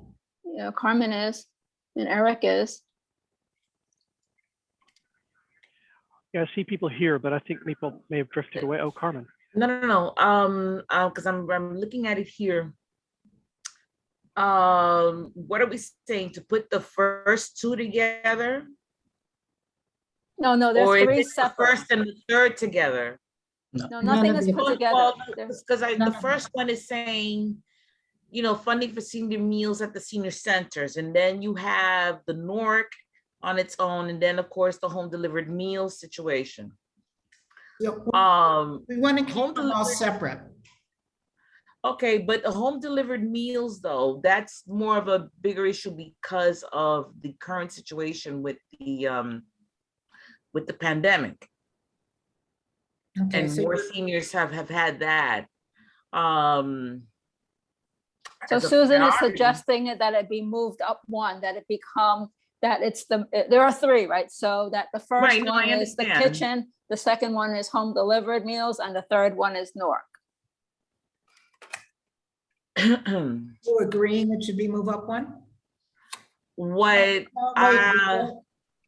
as far as service deliveries and Wait. what's happening, can I just stop a second? There's something wrong. I don't know.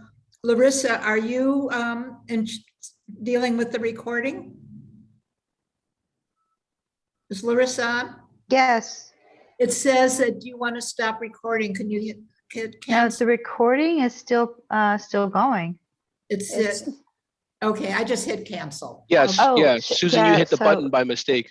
Oh, Because you and I are both logged in as hosts. okay, it was my mistake, and I was able to take care of it. Thank you. I'm Okay, sorry. no worries. I'm showing we're still recording.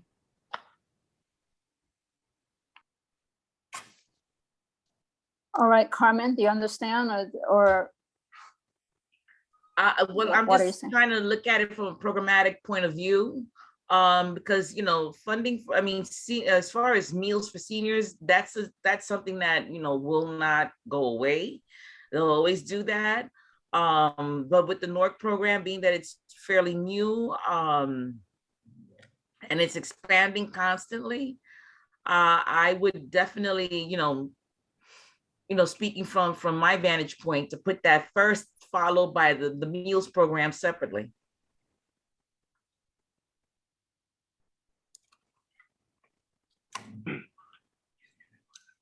Okay, so you're saying NORCS is first, what's second and what's third? It's going to be three different things. Right.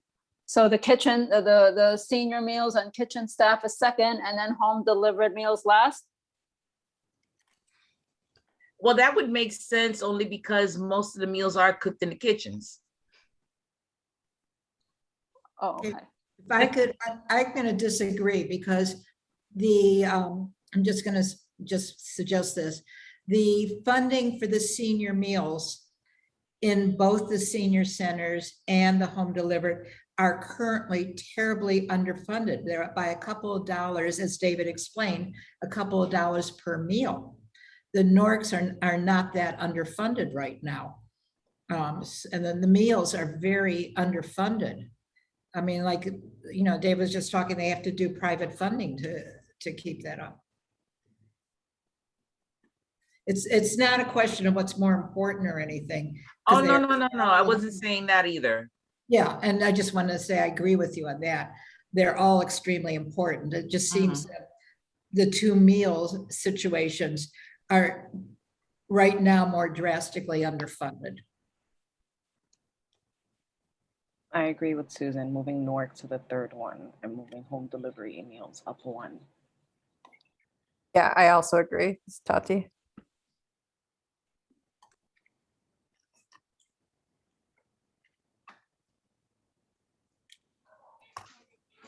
So can I move that we keep it the way it is?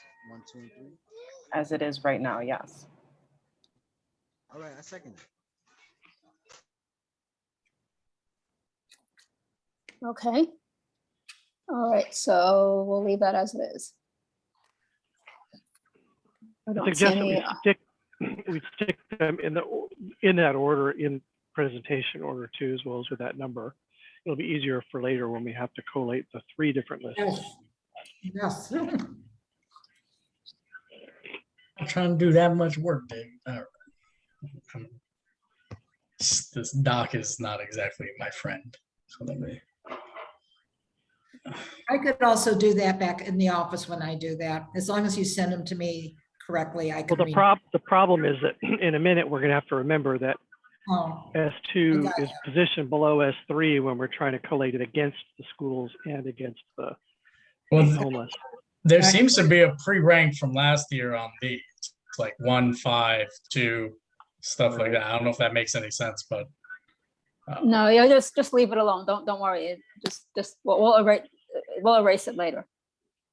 All right, so now we have to deal with the schools.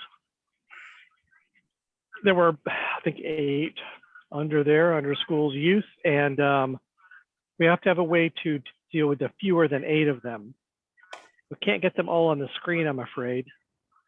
But what we would typically do, I think, is say, if you see one among those that you think should be the top of these 8, say that now. And once we get a few of those, then we can discuss which of the few. So we'll have like a holding area or like a working set of maybe 3. So we need to choose out of the 8, which are the working set of 3, and then choose which one of those is the top one. Every time we promote one of them to be the first of the youth, we'll go to the others and ask, well, is there another one that you think is more important than the 2 in the working set? This does require, I think, moving these paragraphs around. And Google Docs is the worst for that.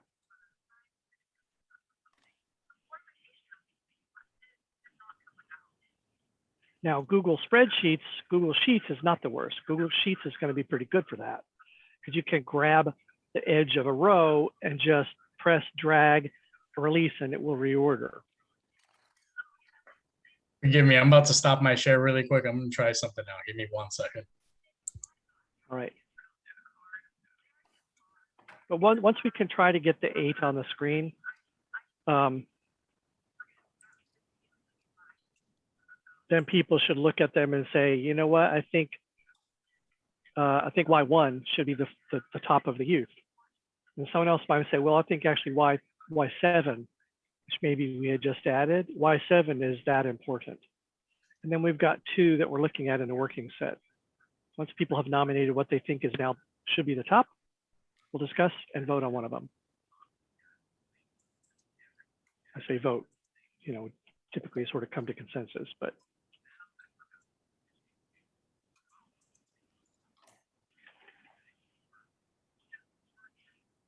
But the final step is going to be quite easy, because we'll look at what S1, Y1, and H1, and we'll decide which of those 3 is the top of our committee list. And if we choose Y1 at that point, then we'll be looking at like S1, H1, and Y2. You can just look at the top of those 3 stacks.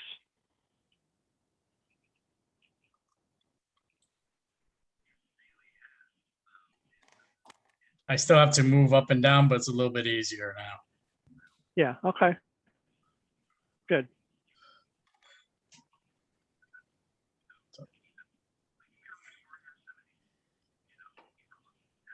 If you don't mind, I'll start this off. I think the 2 newest ones need to go up higher. The expansion of school-based mental health programs from both the DOE and DOH, they need to go up higher than where they're ranked right now. I agree with So the 2 do you Paul. I think would is like the for them most- to go up to Y1 and 2. And that's because I work with Compass, so it's a little personal. So why don't you pull those to the top? Can you Try. Can you do that somehow? Yeah, those 2 right at the Try. top, but then we'll have 3 at the top. And the other ones were in last year's order. Yeah, So they're everything's probably pretty much in. pretty well done. Right.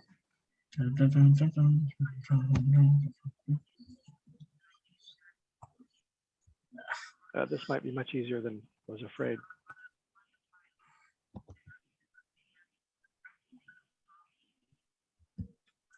Nice.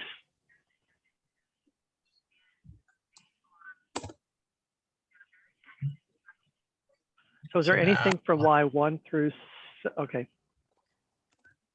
I'm gonna reorder as we go along.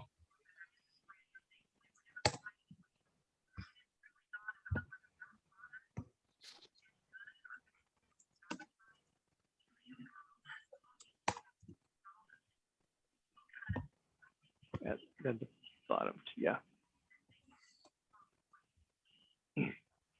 So what are now numbered Y3 through Y8? Is there any of those that someone think is very important, more important than those other two?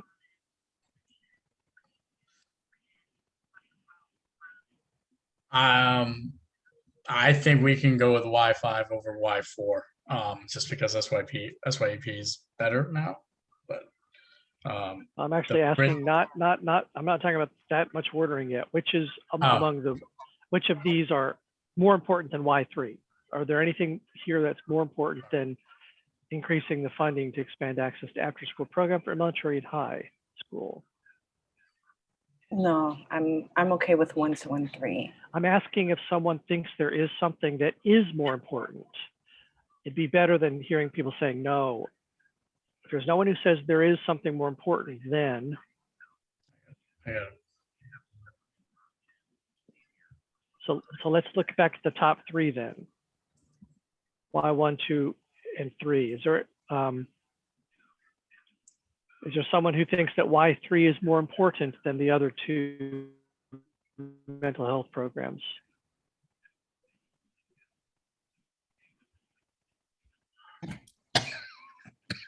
No hands raised.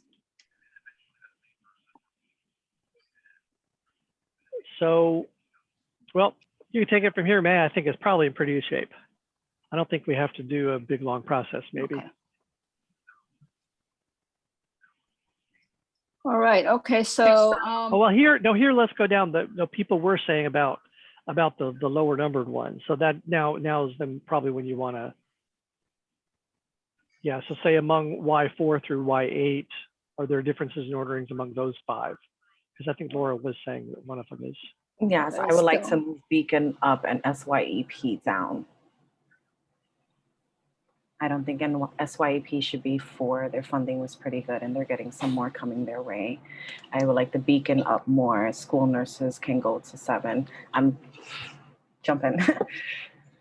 okay. Yeah. Well, let's do one thing. So you want, so out of between Y4 and Y8, you want to see Beacon go up a little bit or go up above Y4. If we can get Y7 to be Y4.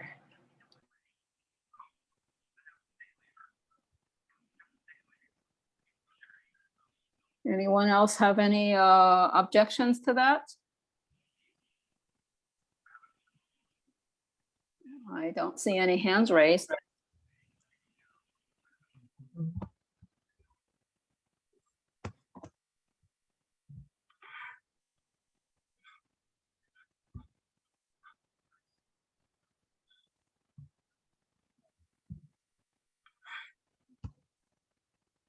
Hey, Paul, if you click on the vertical line next to Y4, there's something like a plus sign pop up.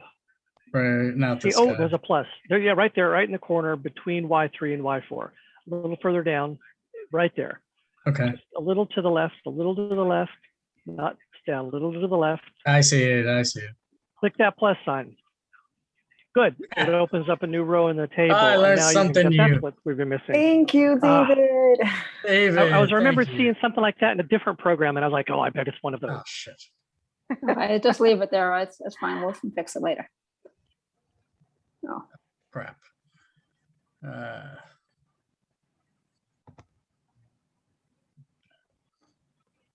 Just leave it alone. We'll reformat it later. Okay. So now I'm taking this guy out.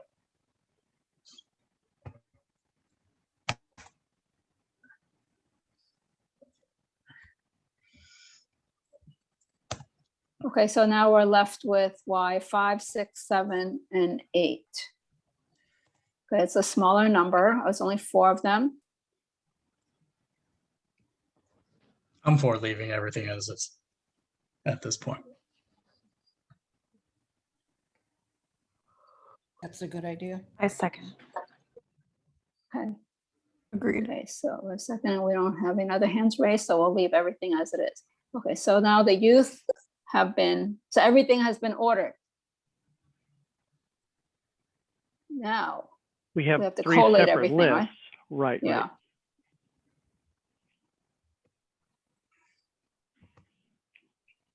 And there are some new things in there, so it's not like we can just put stuff back. And we reordered it, so how is that done?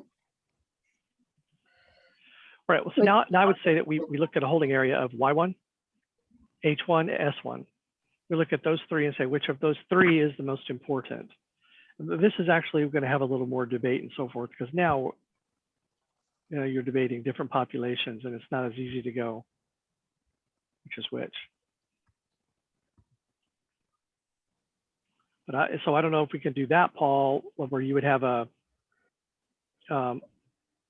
holding, you know, the final list at the very top, a holding list of 3, and then you would copy things out into the holding list somehow. But we should. Give me a second. I'm we should trying to put be- everything back together again. Give me a second. All right.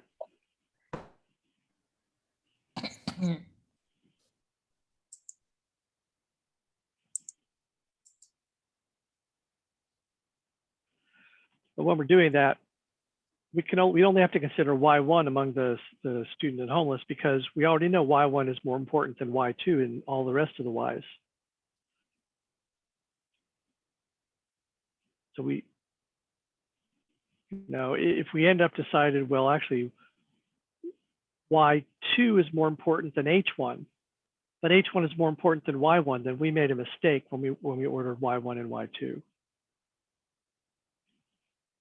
Anyway, it's a mathematical property that we only need to look at the first of these 3 lists to decide the very top one.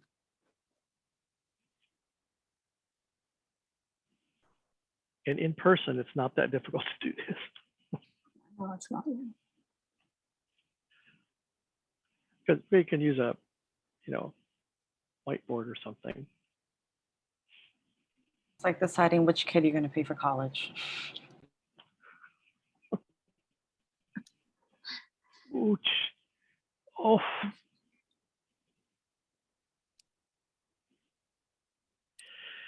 And our list is so long that, well, the board is likely to put all of our list quite close to the top, but there's the possibility that some of our lists would get bumped off the very bottom and drop off the entire list of 25. So that is a consideration for us. Yeah. The ones at the bottom might get popped off.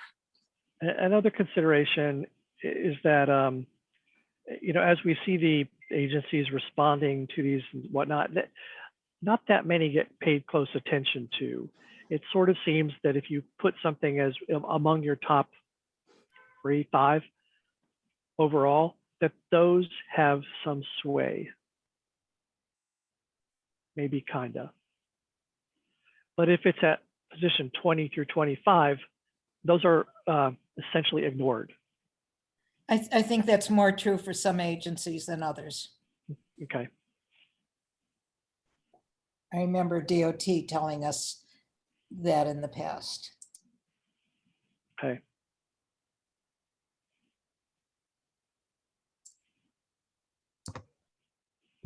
All right. I'm back. I've tried to combine them as best as I can. I have the senior So that- section, then our youth section, and then I have the homelessness section. Right.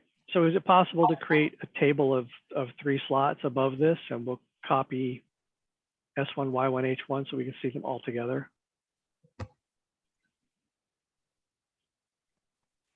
Don't want that. It'd be a whole nother table.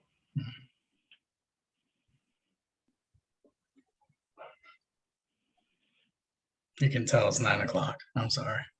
Maybe this is a good time to break out the spreadsheet. And then And if you can get this going, then what we'll have is basically the bottom three of that list will be the three that we're deciding which order to put them in at all times. And the list will grow from 1 to 15 long or whatever. Could go below. That'd be cool. No, I'm gonna try to add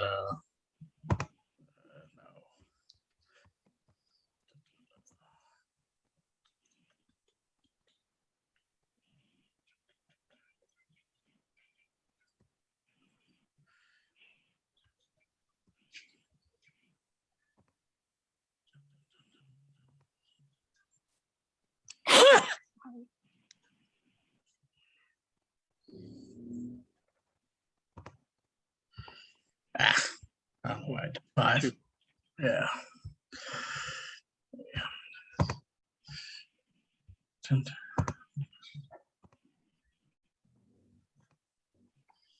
And just click at the okay.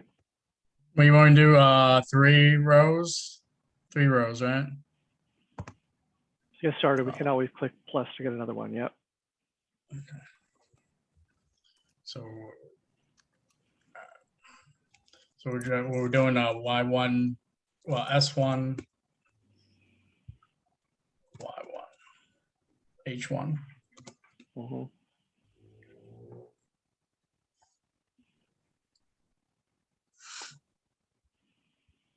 And cut stuff in from above. Yeah.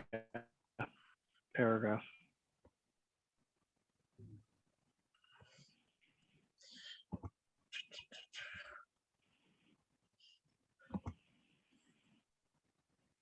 Jesus.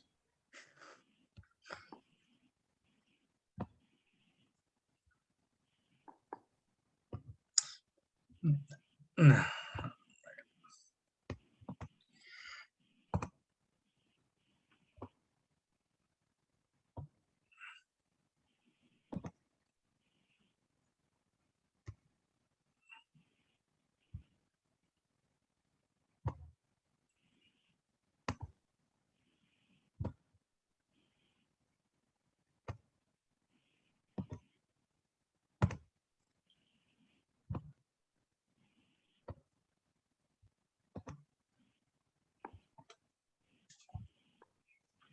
Great.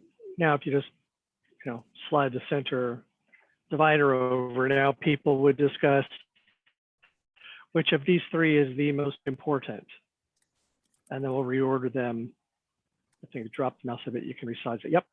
Oh, it should, yeah. And,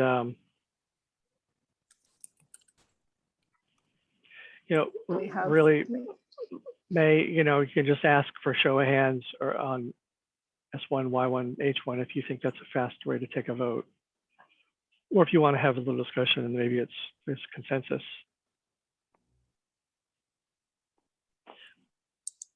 Let me look at the, This will speed up rapidly in a few minutes, folks. it's getting it going in the beginning. Okay, so we have 3: seniors, youth, and homelessness. Are we ready just to vote on it, or does anyone have any discussion? Hey, this is Larissa. I know we've been trying really hard to get more safe haven beds in the community. I would advocate to move safe havens up a spot. We're looking for which is the most important of the 3. So do you, Larissa, think that's the most important of the 3? No, I think the senior meals is the most important. Okay. Okay. Yeah, if I could just add, we are getting 2 more safe havens. I would, certainly want to keep it on, but I wouldn't move it up because we are getting more. Thanks, Susan.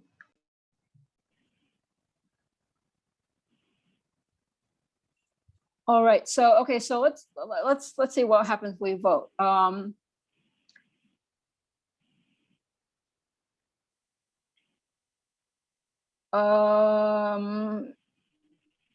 Okay, so right now we have this order. Okay, it's funding for senior meals and kitchen staff salaries. Number 2, expansion of school-based mental health programs by CBOs. And then 3, funding for more safe haven and stabilization beds. But May, So it's, yes, May, I'd like to point out, it's highly likely that S2 would end up being our overall second. So what I think we should do is choose which of these is overall number 1 of the 3. That's all we choose right now. And then the other 2 remain in holding and we pull down S2. So that would be Okay. considering Y1, H1, S2. okay, so, well, okay, thank you, David. So we'll take a vote. Okay, how many think that S1 should be the overall number 1? Or could you just, Can we put them back? did it? Raise your hand if you think S1 should be the overall number 1. S1 is increasing funding for senior meals and kitchen staff salaries in senior centers. I can't raise my hand, but S1. S1, okay, please keep it raised. So that is, okay, so we're talking about S1. So we have S1 is 2 people for S1. 3. I can't raise my hand. You can't raise, okay, there's 3 people for S1. Now it's Sorry, 4. mine's is clapping. Yours is clapping. Who is clapping? Okay, so there's 4 for S1? 5 now. 5, okay.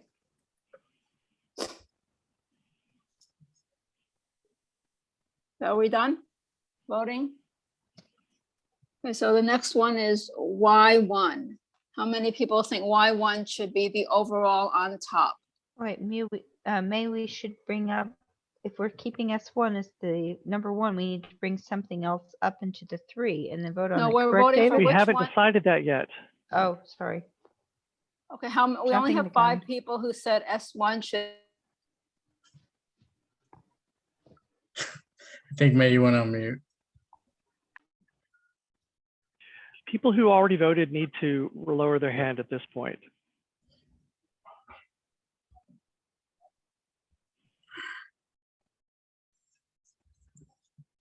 There were 6 votes. I think May still be muted or maybe dropped off. Sorry, okay, this is May. Okay, so how many people think that Y1 should be the overall on top? Raise your hand and keep it raised. Okay, 1. Anyone else?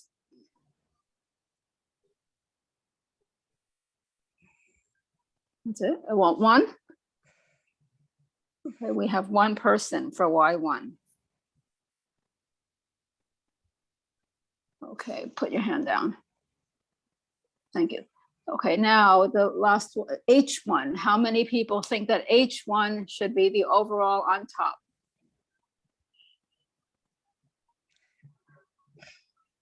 Nobody's raising their hand. Okay, so what I'm assuming is that the rest think that none of these should be the overall on top. I'm curious whether a lot of people have actually just drifted away and aren't aware that we're actually at the end of the meeting. Could we ask for abstains just to see if that's Okay, true? okay, does anyone abstain on these 3? Raise your hand.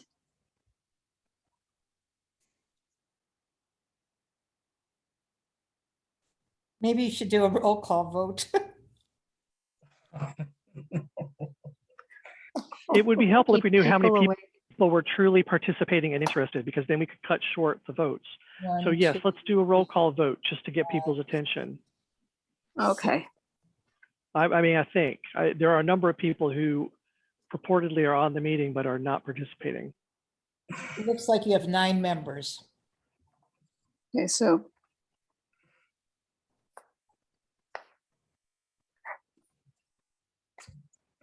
All right, so.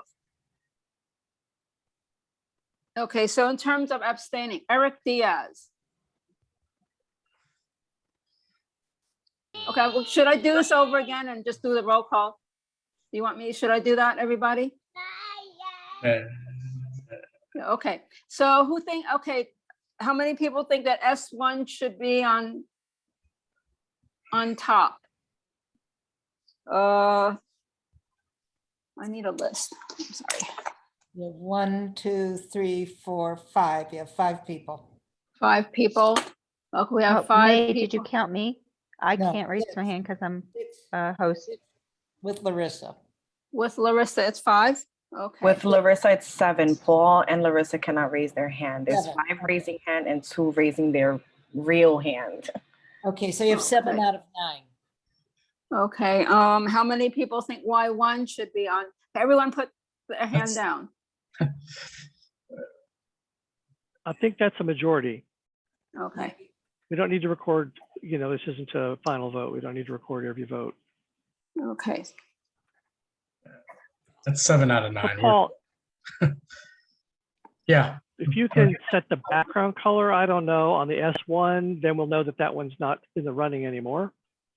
And then we can pull down S2 from above. Something like that would do it in the background color. I'm just gonna give it like a red. It's Okay. no longer in the running.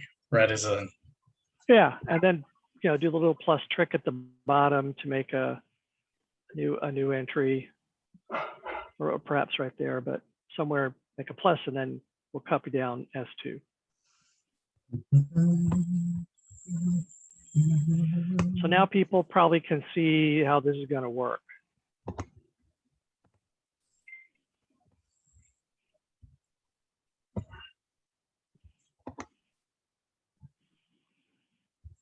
And now there's just a new one in the mix, and so people can think like,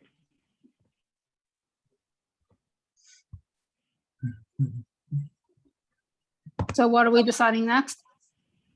What would be the next question for to which decide? is the overall, well, which one will be our overall next? So of S2, Y1, H5, the H1 we see at the bottom here, which of those 3 is the most important of those 3? Then we can always just be focusing on 3 and deciding among those 3, which of these 3 do we feel is the most important of the 3? Okay. All right, so we have 3 to consider. Which one is the most important? Okay, how many people think that it ought to be home delivered meals? Raise your hand. It would be faster if you raise your hand. I don't want to do a roll call vote on each one. So I know, but I should. I just don't feel that I have the expertise or knowledge to be able to do it. I'd almost rather hear the providers in the group speak to what they felt. Basically, I need a leader to follow, if possible. there's You have 3 out of if 9 someone votes feels- for that one.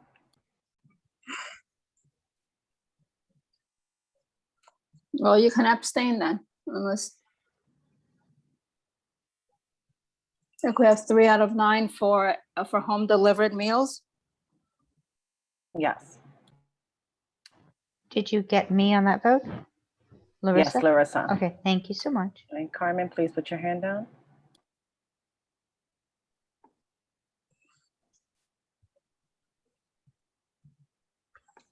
Okay, so the next one, okay, who thinks that, okay, the expansion of school-based mental health programs by CBOs is the most on top of all, important of all those 3? School-based expansion of mental health programs, that will be Eric, Laura, and Tati. And Paul, there's 4 out of 9. so that's 6. So 3 would be next. 4 is the winner. So That's 6 for this one. I'm sorry, I can't see. 4, this very 4. well. It's 4 for Based this on- one for Y1. Based on the calculations, this is gonna be the one. that goes. Okay. So that'll be Y1. Okay, so now we bring one more into this mix, right? Or, okay, let's wait for Paul. Do you want to move something up, or so just so we're clear on what we're doing? Sorry. It's a long day. No.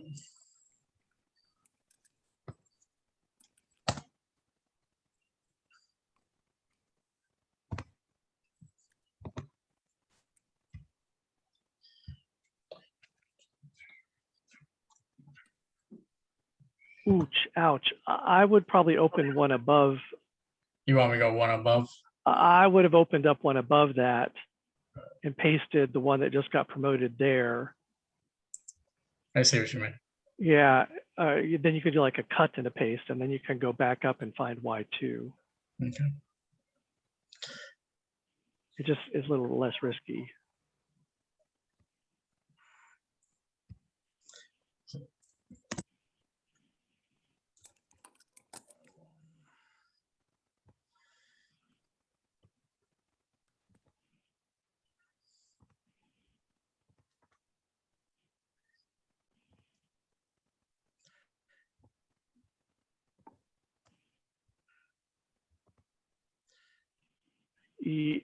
Yeah, you could have left the cell because you're going to put in a Y2 there. Okay.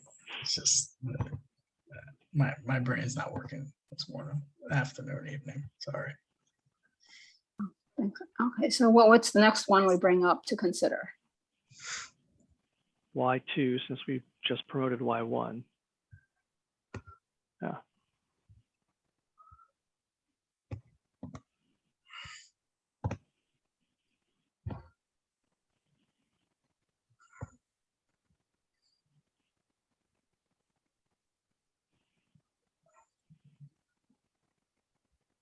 Nope, go more to the right, get that plus sign.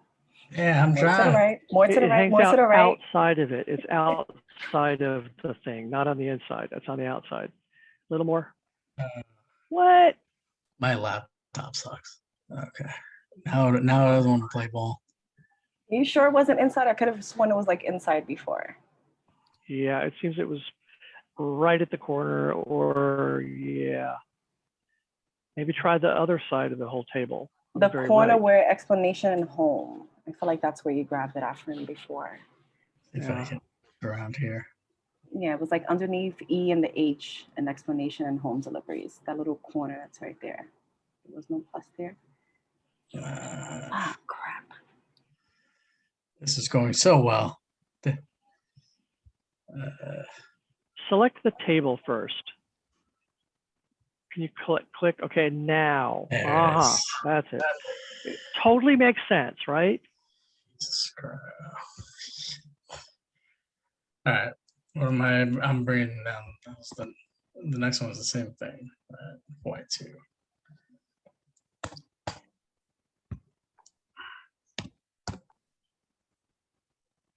Okay, so now we have 3 to consider. Of the 3, it's Y2, S2, or H1. How many people think that Y2, the expansion of mental health programs by CBOs, should be the highest of those 3? Raise your hand. Okay, Paul, Laura. Yeah, David. Paul, Laura, and David. Yeah, Tati. And Tati. 4 for Y2. Okay.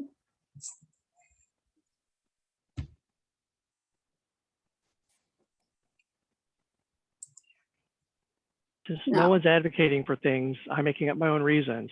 But the reason I did it is because those two sound the same. There's different agencies. Previously, I've been in favor of the homeless, the safe havens.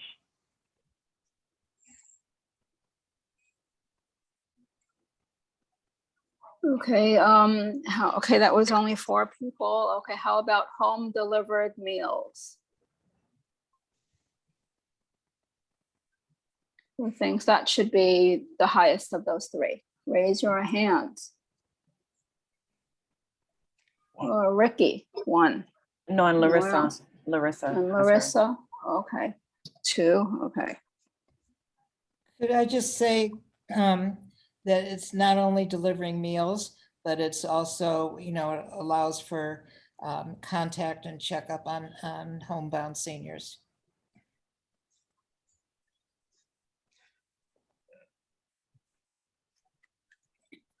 There's only 9 people on the call, right? 9 members on the call. 9 voters. Yeah, 9 voters. We had 4 on the first vote and just 3 on this next one. 2. Yeah, what? I thought there was a hand raised that wasn't a participant hand. No, I want to know, I'm only counting the voters. I mean, the members, I'm not, nobody else has been raising their hand. Yeah, I'm just saying, so now Y2 is gonna be the winner on this one. But you don't need to call for the next one. Right, because the next one was 2, okay. So now we need to add another. What do we, okay, do we add another one from youth to this? Yeah. Which one do we add next? Y3 needs to be dropped in right there. Yep.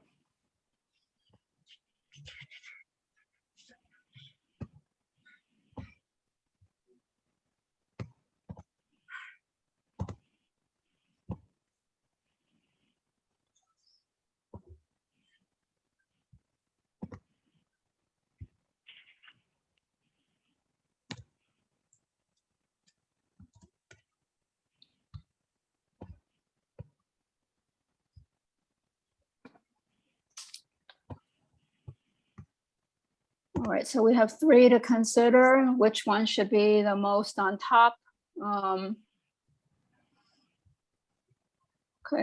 Okay, funding to expand access to after-school programs for elementary and high schools. That's a DYCD program. Okay, how many people are raising their hand on that? I see, okay, 1 person, Eric, anybody else? Eric, 2. Laura?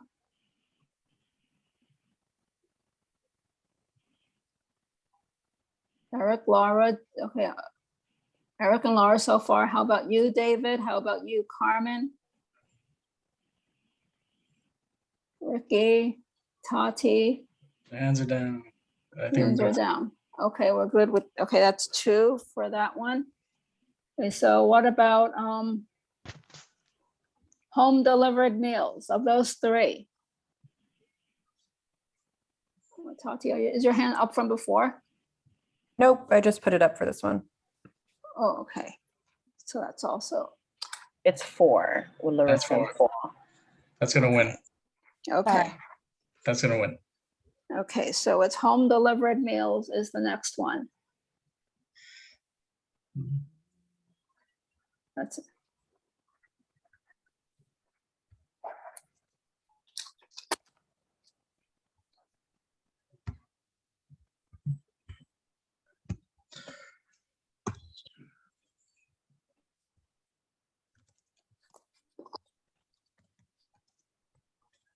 Sorry that the font changed.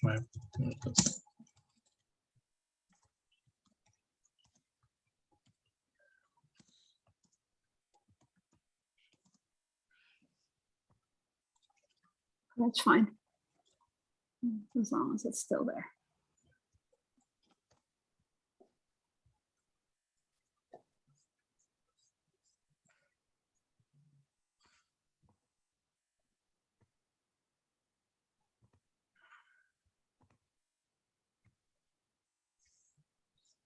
What's the next one I'm getting, David? We're going to bring in a senior, senior priority. S3. Oh, there are no more. Okay, there's one more senior There's priority. one We'll bring more, that yes. in. Yeah.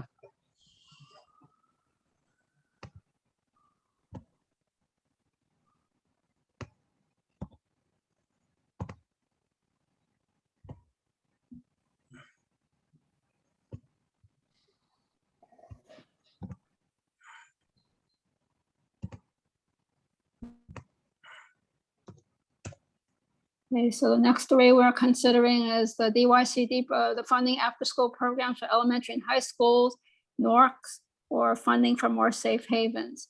Okay, how many people think we should, that Y3? It would be so good if someone could guide me on to what they thought was more important. Okay, does anyone have any commentary? Okay, David is asking a question. Does anyone have any commentary on these 3 or information or advice they would like to give to others? I'm gonna flip a coin. My vote's for sale. Wait, Paul raised his hand to offer information. I'm based on last year's ranking. This was number 3 overall, and we've dropped it down a lot. So I would advocate to keep this to go to the sky higher. Which It's already one you This taken. talking time about? you- It's I already think you taken mean a big S3. steep drop. S You mean S3. S3 is taking a steep drop already. Okay. Can we see all three on the screen?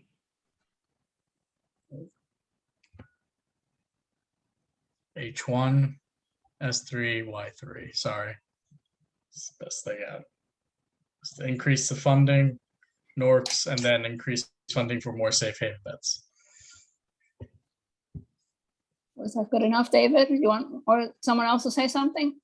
No, that works for me unless someone else wants to instead. I mean, I think we have to keep in mind that we were just told that there's going to be 2 new safe havens coming to the community as well. And like I said, I'm going to be biased for the Compass program because I am a director for that. And I know how much more funding we could use, especially for the high school level and transitioning these students into that area of high school. Problem is that they're all so incredibly important. And I hate to see all the homeless stuff totally drop off the list. You know, even if it's at the bottom, I'm just afraid it's going to drop off the final list. Not disagreeing with anything anyone said, just saying. Also, All right. Okay, so if there is no more commentary on this, we will vote. I think Eric whispered something. Yeah. Yeah. Hello. Eric, Eric, your volume's really low. Hello, people. Go ahead, Eric. Yes, we can hear you, Eric. Go ahead. I was just saying, Gigi had mentioned that the after-school funding is always a pressing need. I biasedly, and I operate a North program. I'm one of the 6, I guess, in CD3. But yeah, I would prioritize the high school funding over it because of Gigi's comments and recommendations to us. Again, never an easy pick, but I would go for the after school. Okay, so let's us vote. Okay, how many think that the after-school funding, the after-school programs should be the number 1 of these 3? We have 2 people so far, Eric, Lara, and Ricky. And Paul, that's 4. And Paul, okay, 4. Okay, so let's just do one more to see. How many people think the NORCs, or, you know, funded by DIFTA? Let's put people's hands down. How many people think the NORCs funded by DIFTA should be the top of these 3? Okay. 3. It's 3. 3. So it'll be the after school, right? Schools stay where it's at. Yeah, okay. Okay, so now we'll bring up a youth program.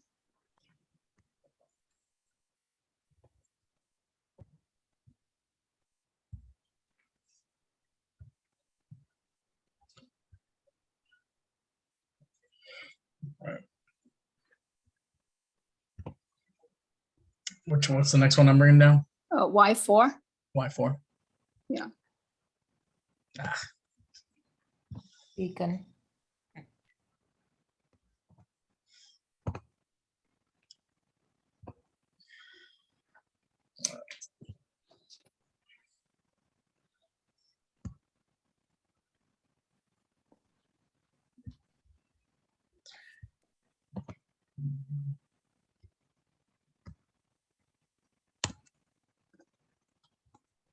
Okay, any commentary on this? It's the Beacon programs, the NORCs, and the safe havens. Okay, no. It doesn't seem. Does anyone need any information or advice on this? Okay, I don't see anything. Okay, so, could you hold on? Okay, so we're going to vote now. How many people say that increased funding for Beacon program should be the top of these 3? Raise your hand. Oh, there are no hands raised. Okay, how many, okay, so I'm gonna move on. How many people think that the Norks should be the top of these three?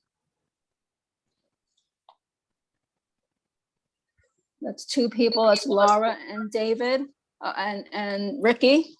And Paul, that's Larissa. 4, and 5 And with Larissa. Larissa. That's enough. That's it. Okay, that's enough. Okay, so that'll be the next one.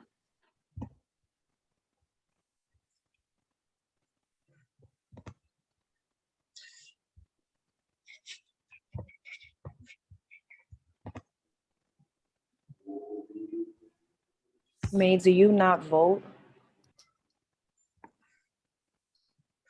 Oh, I haven't been voting. It's okay. I'm just curious, But- it's new here. No, so no, I wasn't do sure if vote, the I do chair vote, I voted do or vote. not. I just actually, no, I do vote, but it doesn't matter. It always, but in this case, I mean, it can't. Yeah, no, I should vote. I'm sorry, I haven't been voting. The chair certainly may vote. Typically, a chair doesn't actually vote unless there's a tiebreaker needed, but that's absolutely not even necessarily convention. It's just the chair's doing other things. I'm too And so busy it ends doing up this right being, now. by default, that's what they do. But they're allowed to, But- for sure, in our rule. But we haven't had a need for a tiebreaker, and it's fine as it is. Okay, so for the next one, I'm going to say, we have a crisis with homelessness in which we're also very hit hard in CB3, but there is a crisis, so I don't want to forget them totally. Okay, so what should, oh, okay, well, Because which one should, Are one of, when people We're, who. we're missing an S. We don't have 3 up here yet, so. No, all the S's are in. Oh, S1, good. So we only have S2, two to S3. choose from. So now it's just a determination between Y4 and H1. All right, sorry for interrupting, Susan. So, it's okay. So having safe haven beds, it makes a huge difference in people accepting services. They will not go into, or particularly adult men will not go into shelters. They are unsafe. A lot of them are horrible. Having safe havens makes a huge difference in getting people off the street and accepting better services. So it's a very vulnerable population. Yeah, I agree with Susan. I would argue for moving that up as well. So it's the last 2, right? So we're just switching Beacon and the Safe Haven?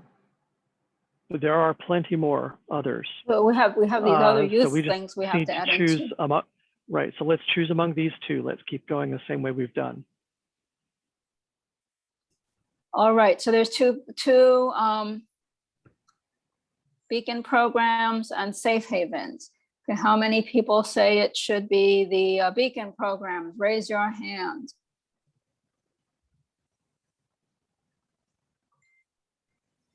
I do not see any hands raised. Oh, the next one.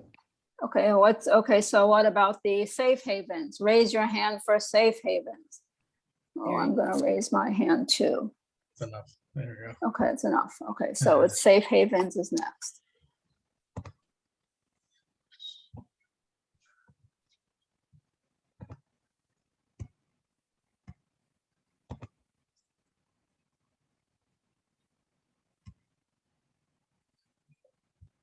Just get over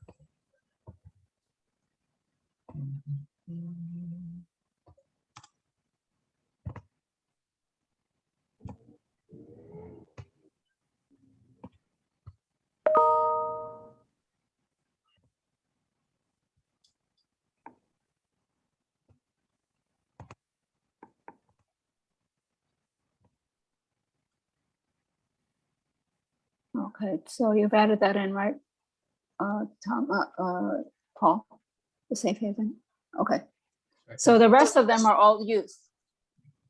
There are And we've 3 already- homeless ones. Oh, there's 3 more And homeless. we've only Okay, dealt with 1 of them. okay. 2 more. So is it 1 of each? Is that what we do? Yeah, we'll now have Okay. H1 and the other Y to choose from. Yeah.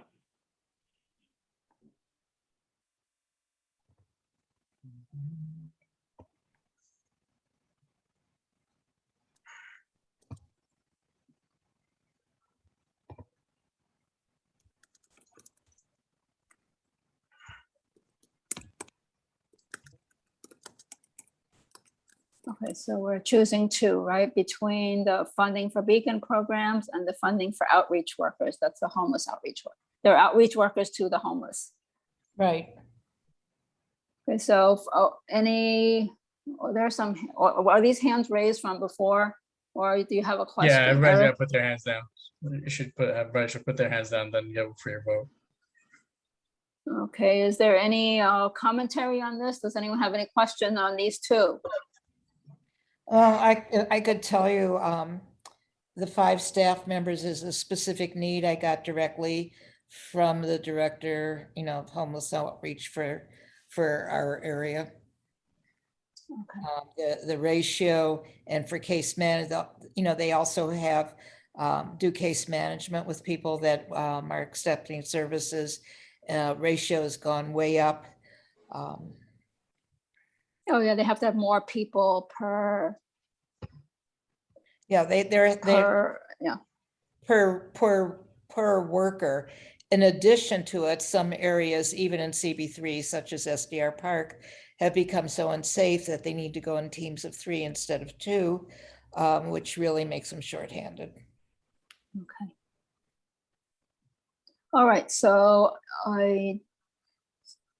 since there's no other commentary, we will vote. Okay, how many people choose Y? Okay, so it's between it's Y4, it's the Y4, which is the beacon programs, and H2, which is funding for the outreach workers.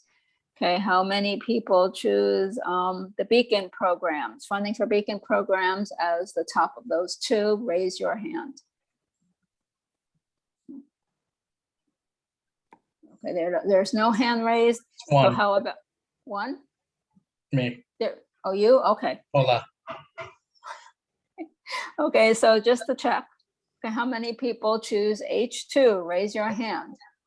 1, 2, 3, 4.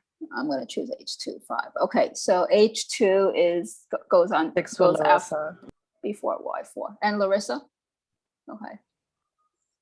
Yeah, it's an overwhelm. You have to click somewhere on the table, on the boundary. Yeah, I And did it then this time. you And did? it's not. It wasn't, and I was not doing. Oh. Jeez.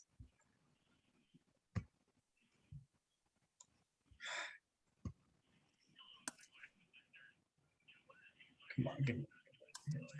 Can you click again? I'm just not convinced it's clicked. It's just such a finicky program. It's screwing with me. If I did it here, we'll probably do it. But once it went down, it created an extra column that I didn't want. How about let's just add. Oh my. Yeah.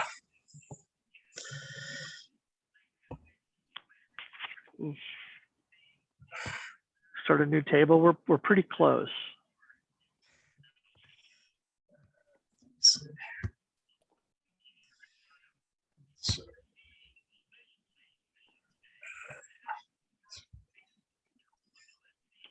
Maybe below. Screw that one up.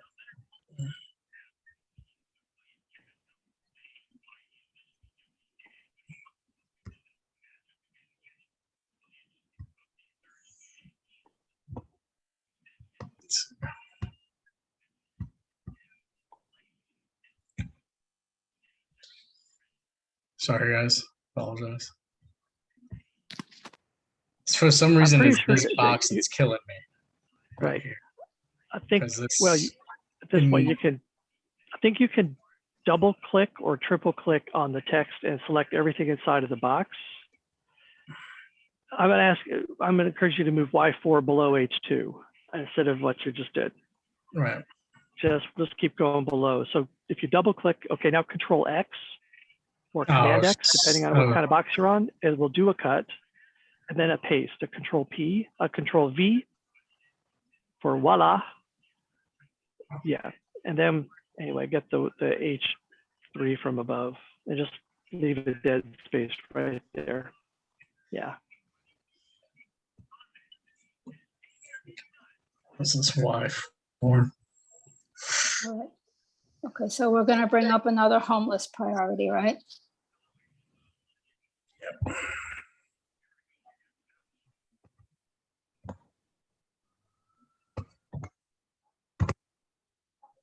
That's actually a mental health. Oh, I Yeah. don't know. Okay, but I guess, well.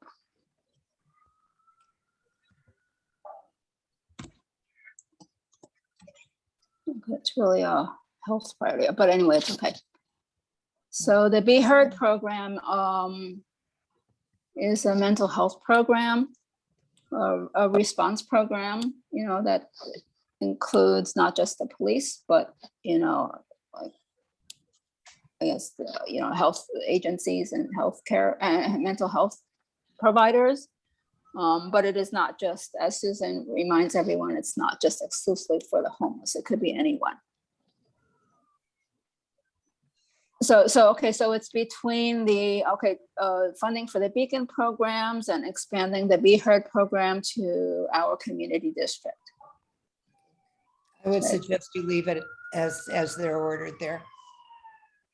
Okay, Susan suggesting as they're ordered. And any other commentary on this? All right. How many people think the Beacon program should be higher than the Be Heard program? Raise your hand. 1, 2 people. 3. 4. 5. 5. Excellent, Okay. Larissa. That's enough. That's right there. enough, right? Yep. Okay, so we'll leave it as it is. Okay, now we're gonna bring. Everything after that. Is there one more homeless priority? Oh, is No, there? that's the last one. That's the last We one. only had 3. Okay, so everything after that is youth, right? So we can just add it on. We don't have to vote on it because we already did. If youth is the only thing that's left.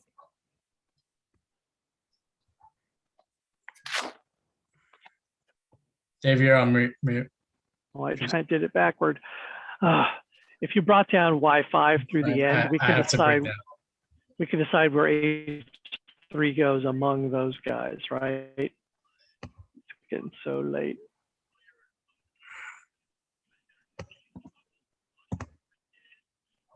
I would suggest you put the Be Heard at the bottom because it's a brand new program. You know, it's, while the others we know need money, I think it's more likely to get funding for the other programs. So Susan, you're saying put Be Heard as the very last. Yeah, one? I think it's, you know, good to have it on and let people know that we want it. But it's as far as needing the money for the other existing programs, I would give them priority. Yeah, I agree with that. So Mary, you just want me to put the rest of the Ys in and then H3 at the end?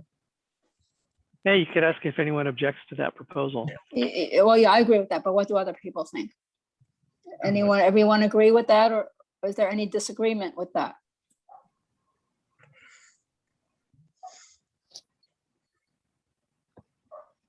All right.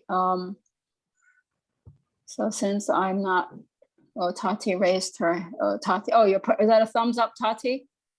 Yep. Okay, so you agree with putting Be Heard on the bottom and all the other remaining use priorities right above that? Okay. Okay, so that's what we shall do.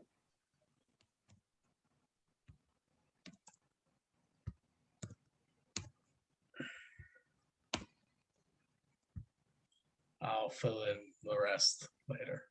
Okay. Hooray. Well, we are done.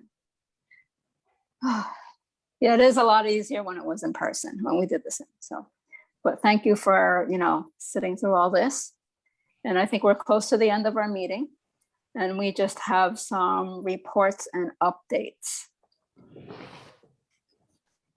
First of all, were there any CEC or CAP meetings since the last meeting or is there anything we need to know from those meetings?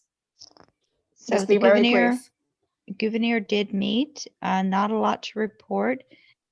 The only thing I would say is that there will continue to be meetings regarding the urgent care, and Eric is on that committee. And he has been providing a lot of great information, great feedback and advocacy for our community. Thanks, Eric. Okay. New York Presbyterian Lower Manhattan also met as well too. They recognized the 20-year anniversary of 9/11, and they shared an interesting statistic from that of the staff that were working that day. In 2001, 75% remain at the Lower Manhattan location. So vast majority that were working then, they're still working there. U.S. News and World Report ranked New York Presbyterian Hospital System #1 in New York City. They also received a designation as a baby-friendly facility. And as for COVID, they're still following trends of very small rates of hospitalizations. They did want to note that their entire staff at the Lower Manhattan campus is 100% compliant with vaccinations. They achieved that actually at the beginning of September. And the last thing they wanted to highlight is that they expect that this will be a very severe flu season. Last year was very mild because they attribute that to mask wearing. They think with the relaxation of people, wearing masks and those choosing not to, that there will be a much more severe flu season. That's it. Okay, Susan and David, you had your hand raised. Yeah, well, Yeah, we Dave, may be talking about the same one. well, I thought I have that and more. Oh, you have I went to updates, right, 3rd Street Susan? Men's Shelter. I went to the 3rd Street Men's Shelter, the Project Okay. Renewal tab. This, everyone knows, it's a very large shelter for single men on 3rd, between the Bowery and 3rd Avenue. Anyway, the men had not been there during the COVID, and they are moving back. They talked about what they're doing to support at the time of COVID, and residents. Someone showed up. There's not been complaints because there haven't been residents for the longest time. Hopefully they keep this meetings going, because at least in the past under the previous director, the meetings tended to just evaporate until there was a crisis. Done. Okay. Well, they have the meeting because I asked them to have it. They have the meetings when I ask them to have it, to be honest. And I asked them to do this right before people got upset. And as you said, no one has any complaints yet. They don't have that many people in the shelter. The other person from the public who came was from Mary House, and she had never come before. So I thought it was really great that, I hope she continues coming.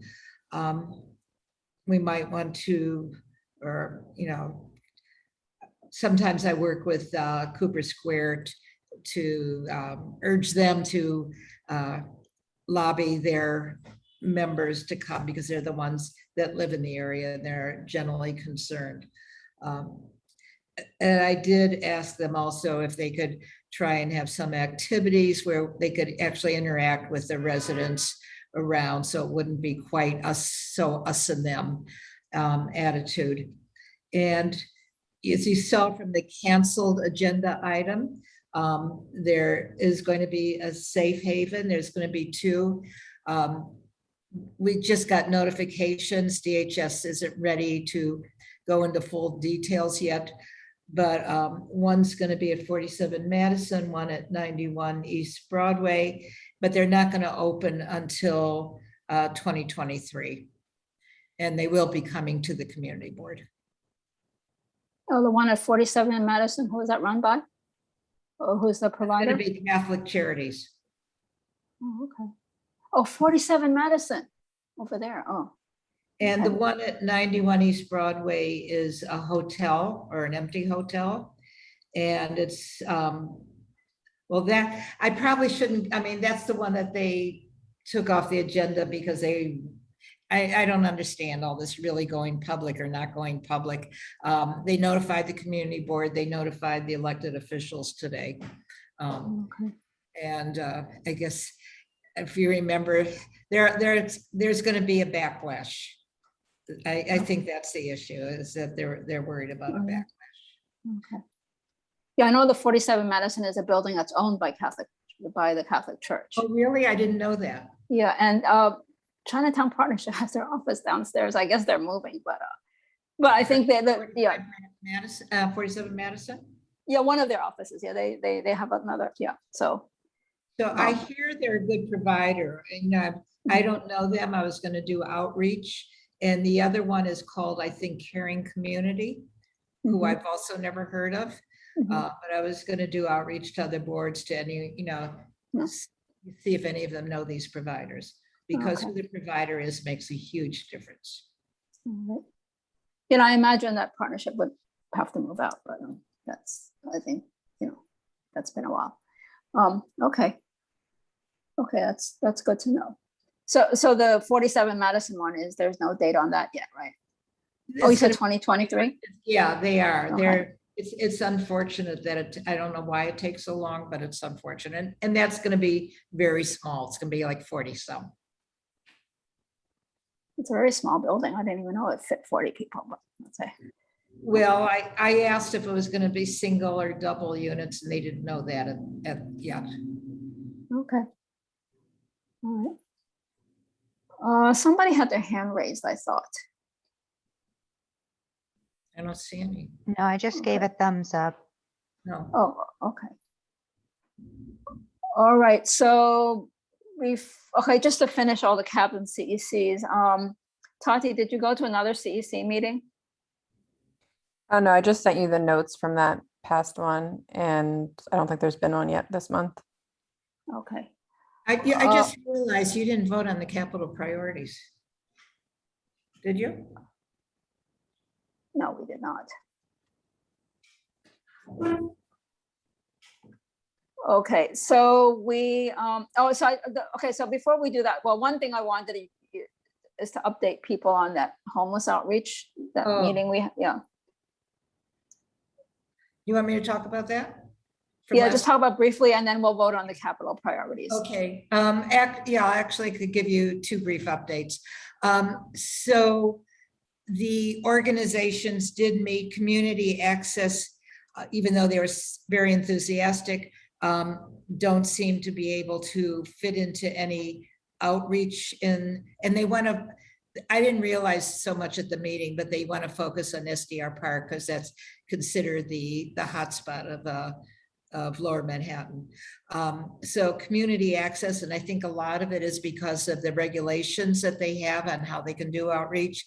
So, but Goddard is starting to go out both with Housing Works and with Alliance for Positive Change. They've just started doing that. And so we'll see how it goes. But if I could give another report, Bowery Mission reached out to me, and they partner with City Relief to do food, provide food at outdoor locations. And when they contacted me, I suggested SDR Park as a good location and pulled in Gigi from Margaret's office. And also we spoke with Goddard and Bowery Mission and all that. So they have met. They're gonna have a partnership that we're all very excited about it. It's gonna start after Thanksgiving. We are in the process now of setting up a meeting with Parks to let Parks know we're doing this. And then we'll also set up the meeting with an SDR coalition to get them involved. Oh, okay, great. Any questions about that? So that was from at the last meeting when we had the 3 providers come talk to us about, possible collaboration to outreach to the homeless. And since then, there's been some follow-up, and what Susan is describing to you has been the follow-up. Yeah, so some of that was that, and then the Bowery Mission was a totally separate thing. Right, that was another thing came up. Okay, that'd be good. Okay, so so the last thing we have to do is vote on the capital priorities. Paul, could you bring that back up to the screen? They're all out of number. It's okay, we'll just look at them. There's not that many of them. It's only 4, I think. Yeah.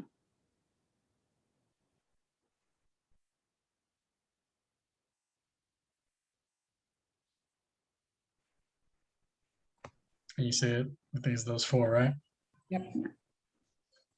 Okay, so as an explanation, as many recall, the first one is the new school at Access Crossing. And then the 3 come from school district 1. It is a capital some capital priorities projects in the school. So looks like there are 3 different projects in the same school. So there's a total of 4. And I have a suggestion to make. I think we should keep Essex Crossing up there as number 1, and then the other 3, exactly all in the same order. The 17.5, and we should keep it and preserve it in the same order that we had last year in terms of the PS 63. So I'm not sure if that's listed in the same order because I see different numbers, but it should be kept. Any questions or comments? Yeah, I think I would put the air conditioning after the bathroom.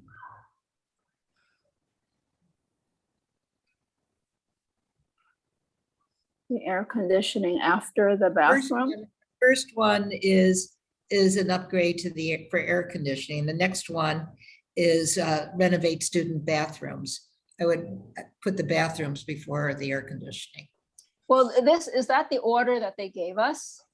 I don't remember because it says 17.5.6. So I think the order they gave us was 5.6, was the air conditioning on the bottom.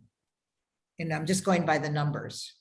Should I just renumerate them 1 through 4 for our purposes at this point? Sure. Yeah, what I would like to do is just go back to they gave us a spreadsheet and they put it in order. So go back to the spreadsheet and preserve the order of the spreadsheet they gave us last year. I can look right now if you want to wait. All right, they sent us like this Excel spreadsheet. What? They sent us an Excel spreadsheet. Well, I was just going to go back to our last year's order. Okay. And I'm fairly certain we didn't change their order. Yeah, no, we didn't. Okay, so capital.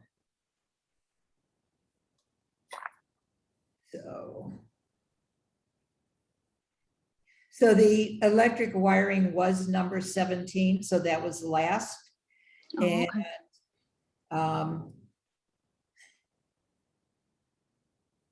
trying to find the others.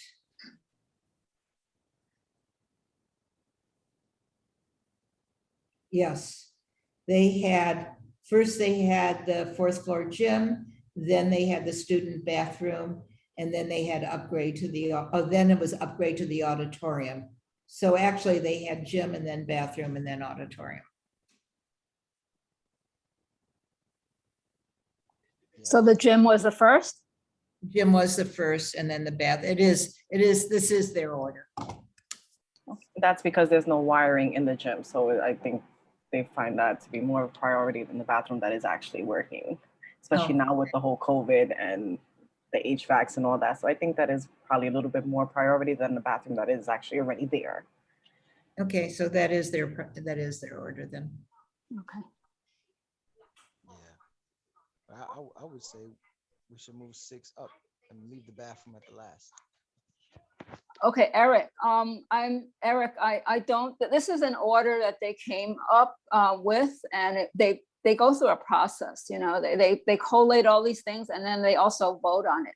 So I would leave it alone unless they're telling us a change. But if we're going by what they did before, then we should preserve it. Who did this before? CEC1. They do it annually. Yeah. So they didn't get back to us about this year's priorities, but you know what, we found out that these, which they asked for the year before, were not funded. Yeah. Oh, I think they would agree with me, frankly. I don't think they'll prioritize the bathroom over the auditorium. Yeah, no, but they vote on it. I'm saying they, just like we vote on it, they have a whole group that votes on it. So I'm a little reluctant to change it for that reason. Okay. Duly noted, but that's my proposal. I would say we would put the auditorium above the bathroom. And if anyone else agrees, say so. If not, we'll go with what you're suggesting. No. Okay. Okay. Thanks, Eric. We still have number 17 above 5 and 6. Is that intentional? It's just a misnumbering. The order they're in is correct. They should, The order that we see them here is, okay, thank you. yes. Okay, so we have an order here.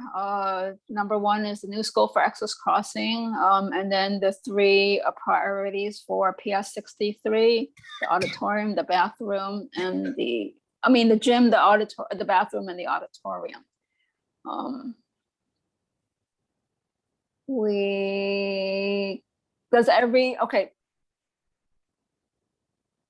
Okay, if you agree that we should keep it as it is, then raise your hand. Okay, just to remind you, the capital priorities are different from the expense priorities, so they're not like, inserted into those categories. Raise your hand. We have 3. There's 5 total with Larissa and Paul. Okay, and I would support it too, but no matter what. Okay, so that stands. These 4 will be 4 school capital priorities will be in the budget as it is ordered. It will be in our priorities as it is ordered. So we have voted. Carmen Any has other her hand raised. Who has their hand raised? I don't see any. Could I ask Paul if you could send you don't have to wait for the minutes, if you just send them separately, so we could start making our list and the minutes can follow. Sure, I'll make sure I'll clean it up for you for tomorrow. Okay, okay. Don't spend too much, seriously, don't spend too much time, because we'll have to clean them, make one list anyway. Sure. No, we'll do. What's his name, David? All right, so we're going to. This is Beelzebubbles, and she's saying, yay, we're almost done.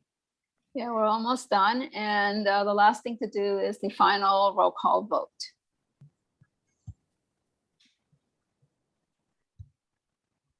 Hold on. Paul? Yeah, I got it. It's 10:02. I'm sorry, my brain's a little slow. Okay. Maylee. Yes, here. Thomas Rosa is absent. Larissa. Yes. David Crane. Here. Eric Diaz. Yes, here. Shirley Fennessy. She's gone. Absent. Deborah is absent, right? Yes, correct. Tati. Yes. Laura. Here. Paul. Present. Heidi's absent, correct? Correct. Ricky, is this still Yes. on? Thanks. Carmen, still on? Here. All right, thank you. That's it. Okay, that's it. So have a good night, folks. Night, And see you everyone. soon at the next full board meeting. Okay, good night.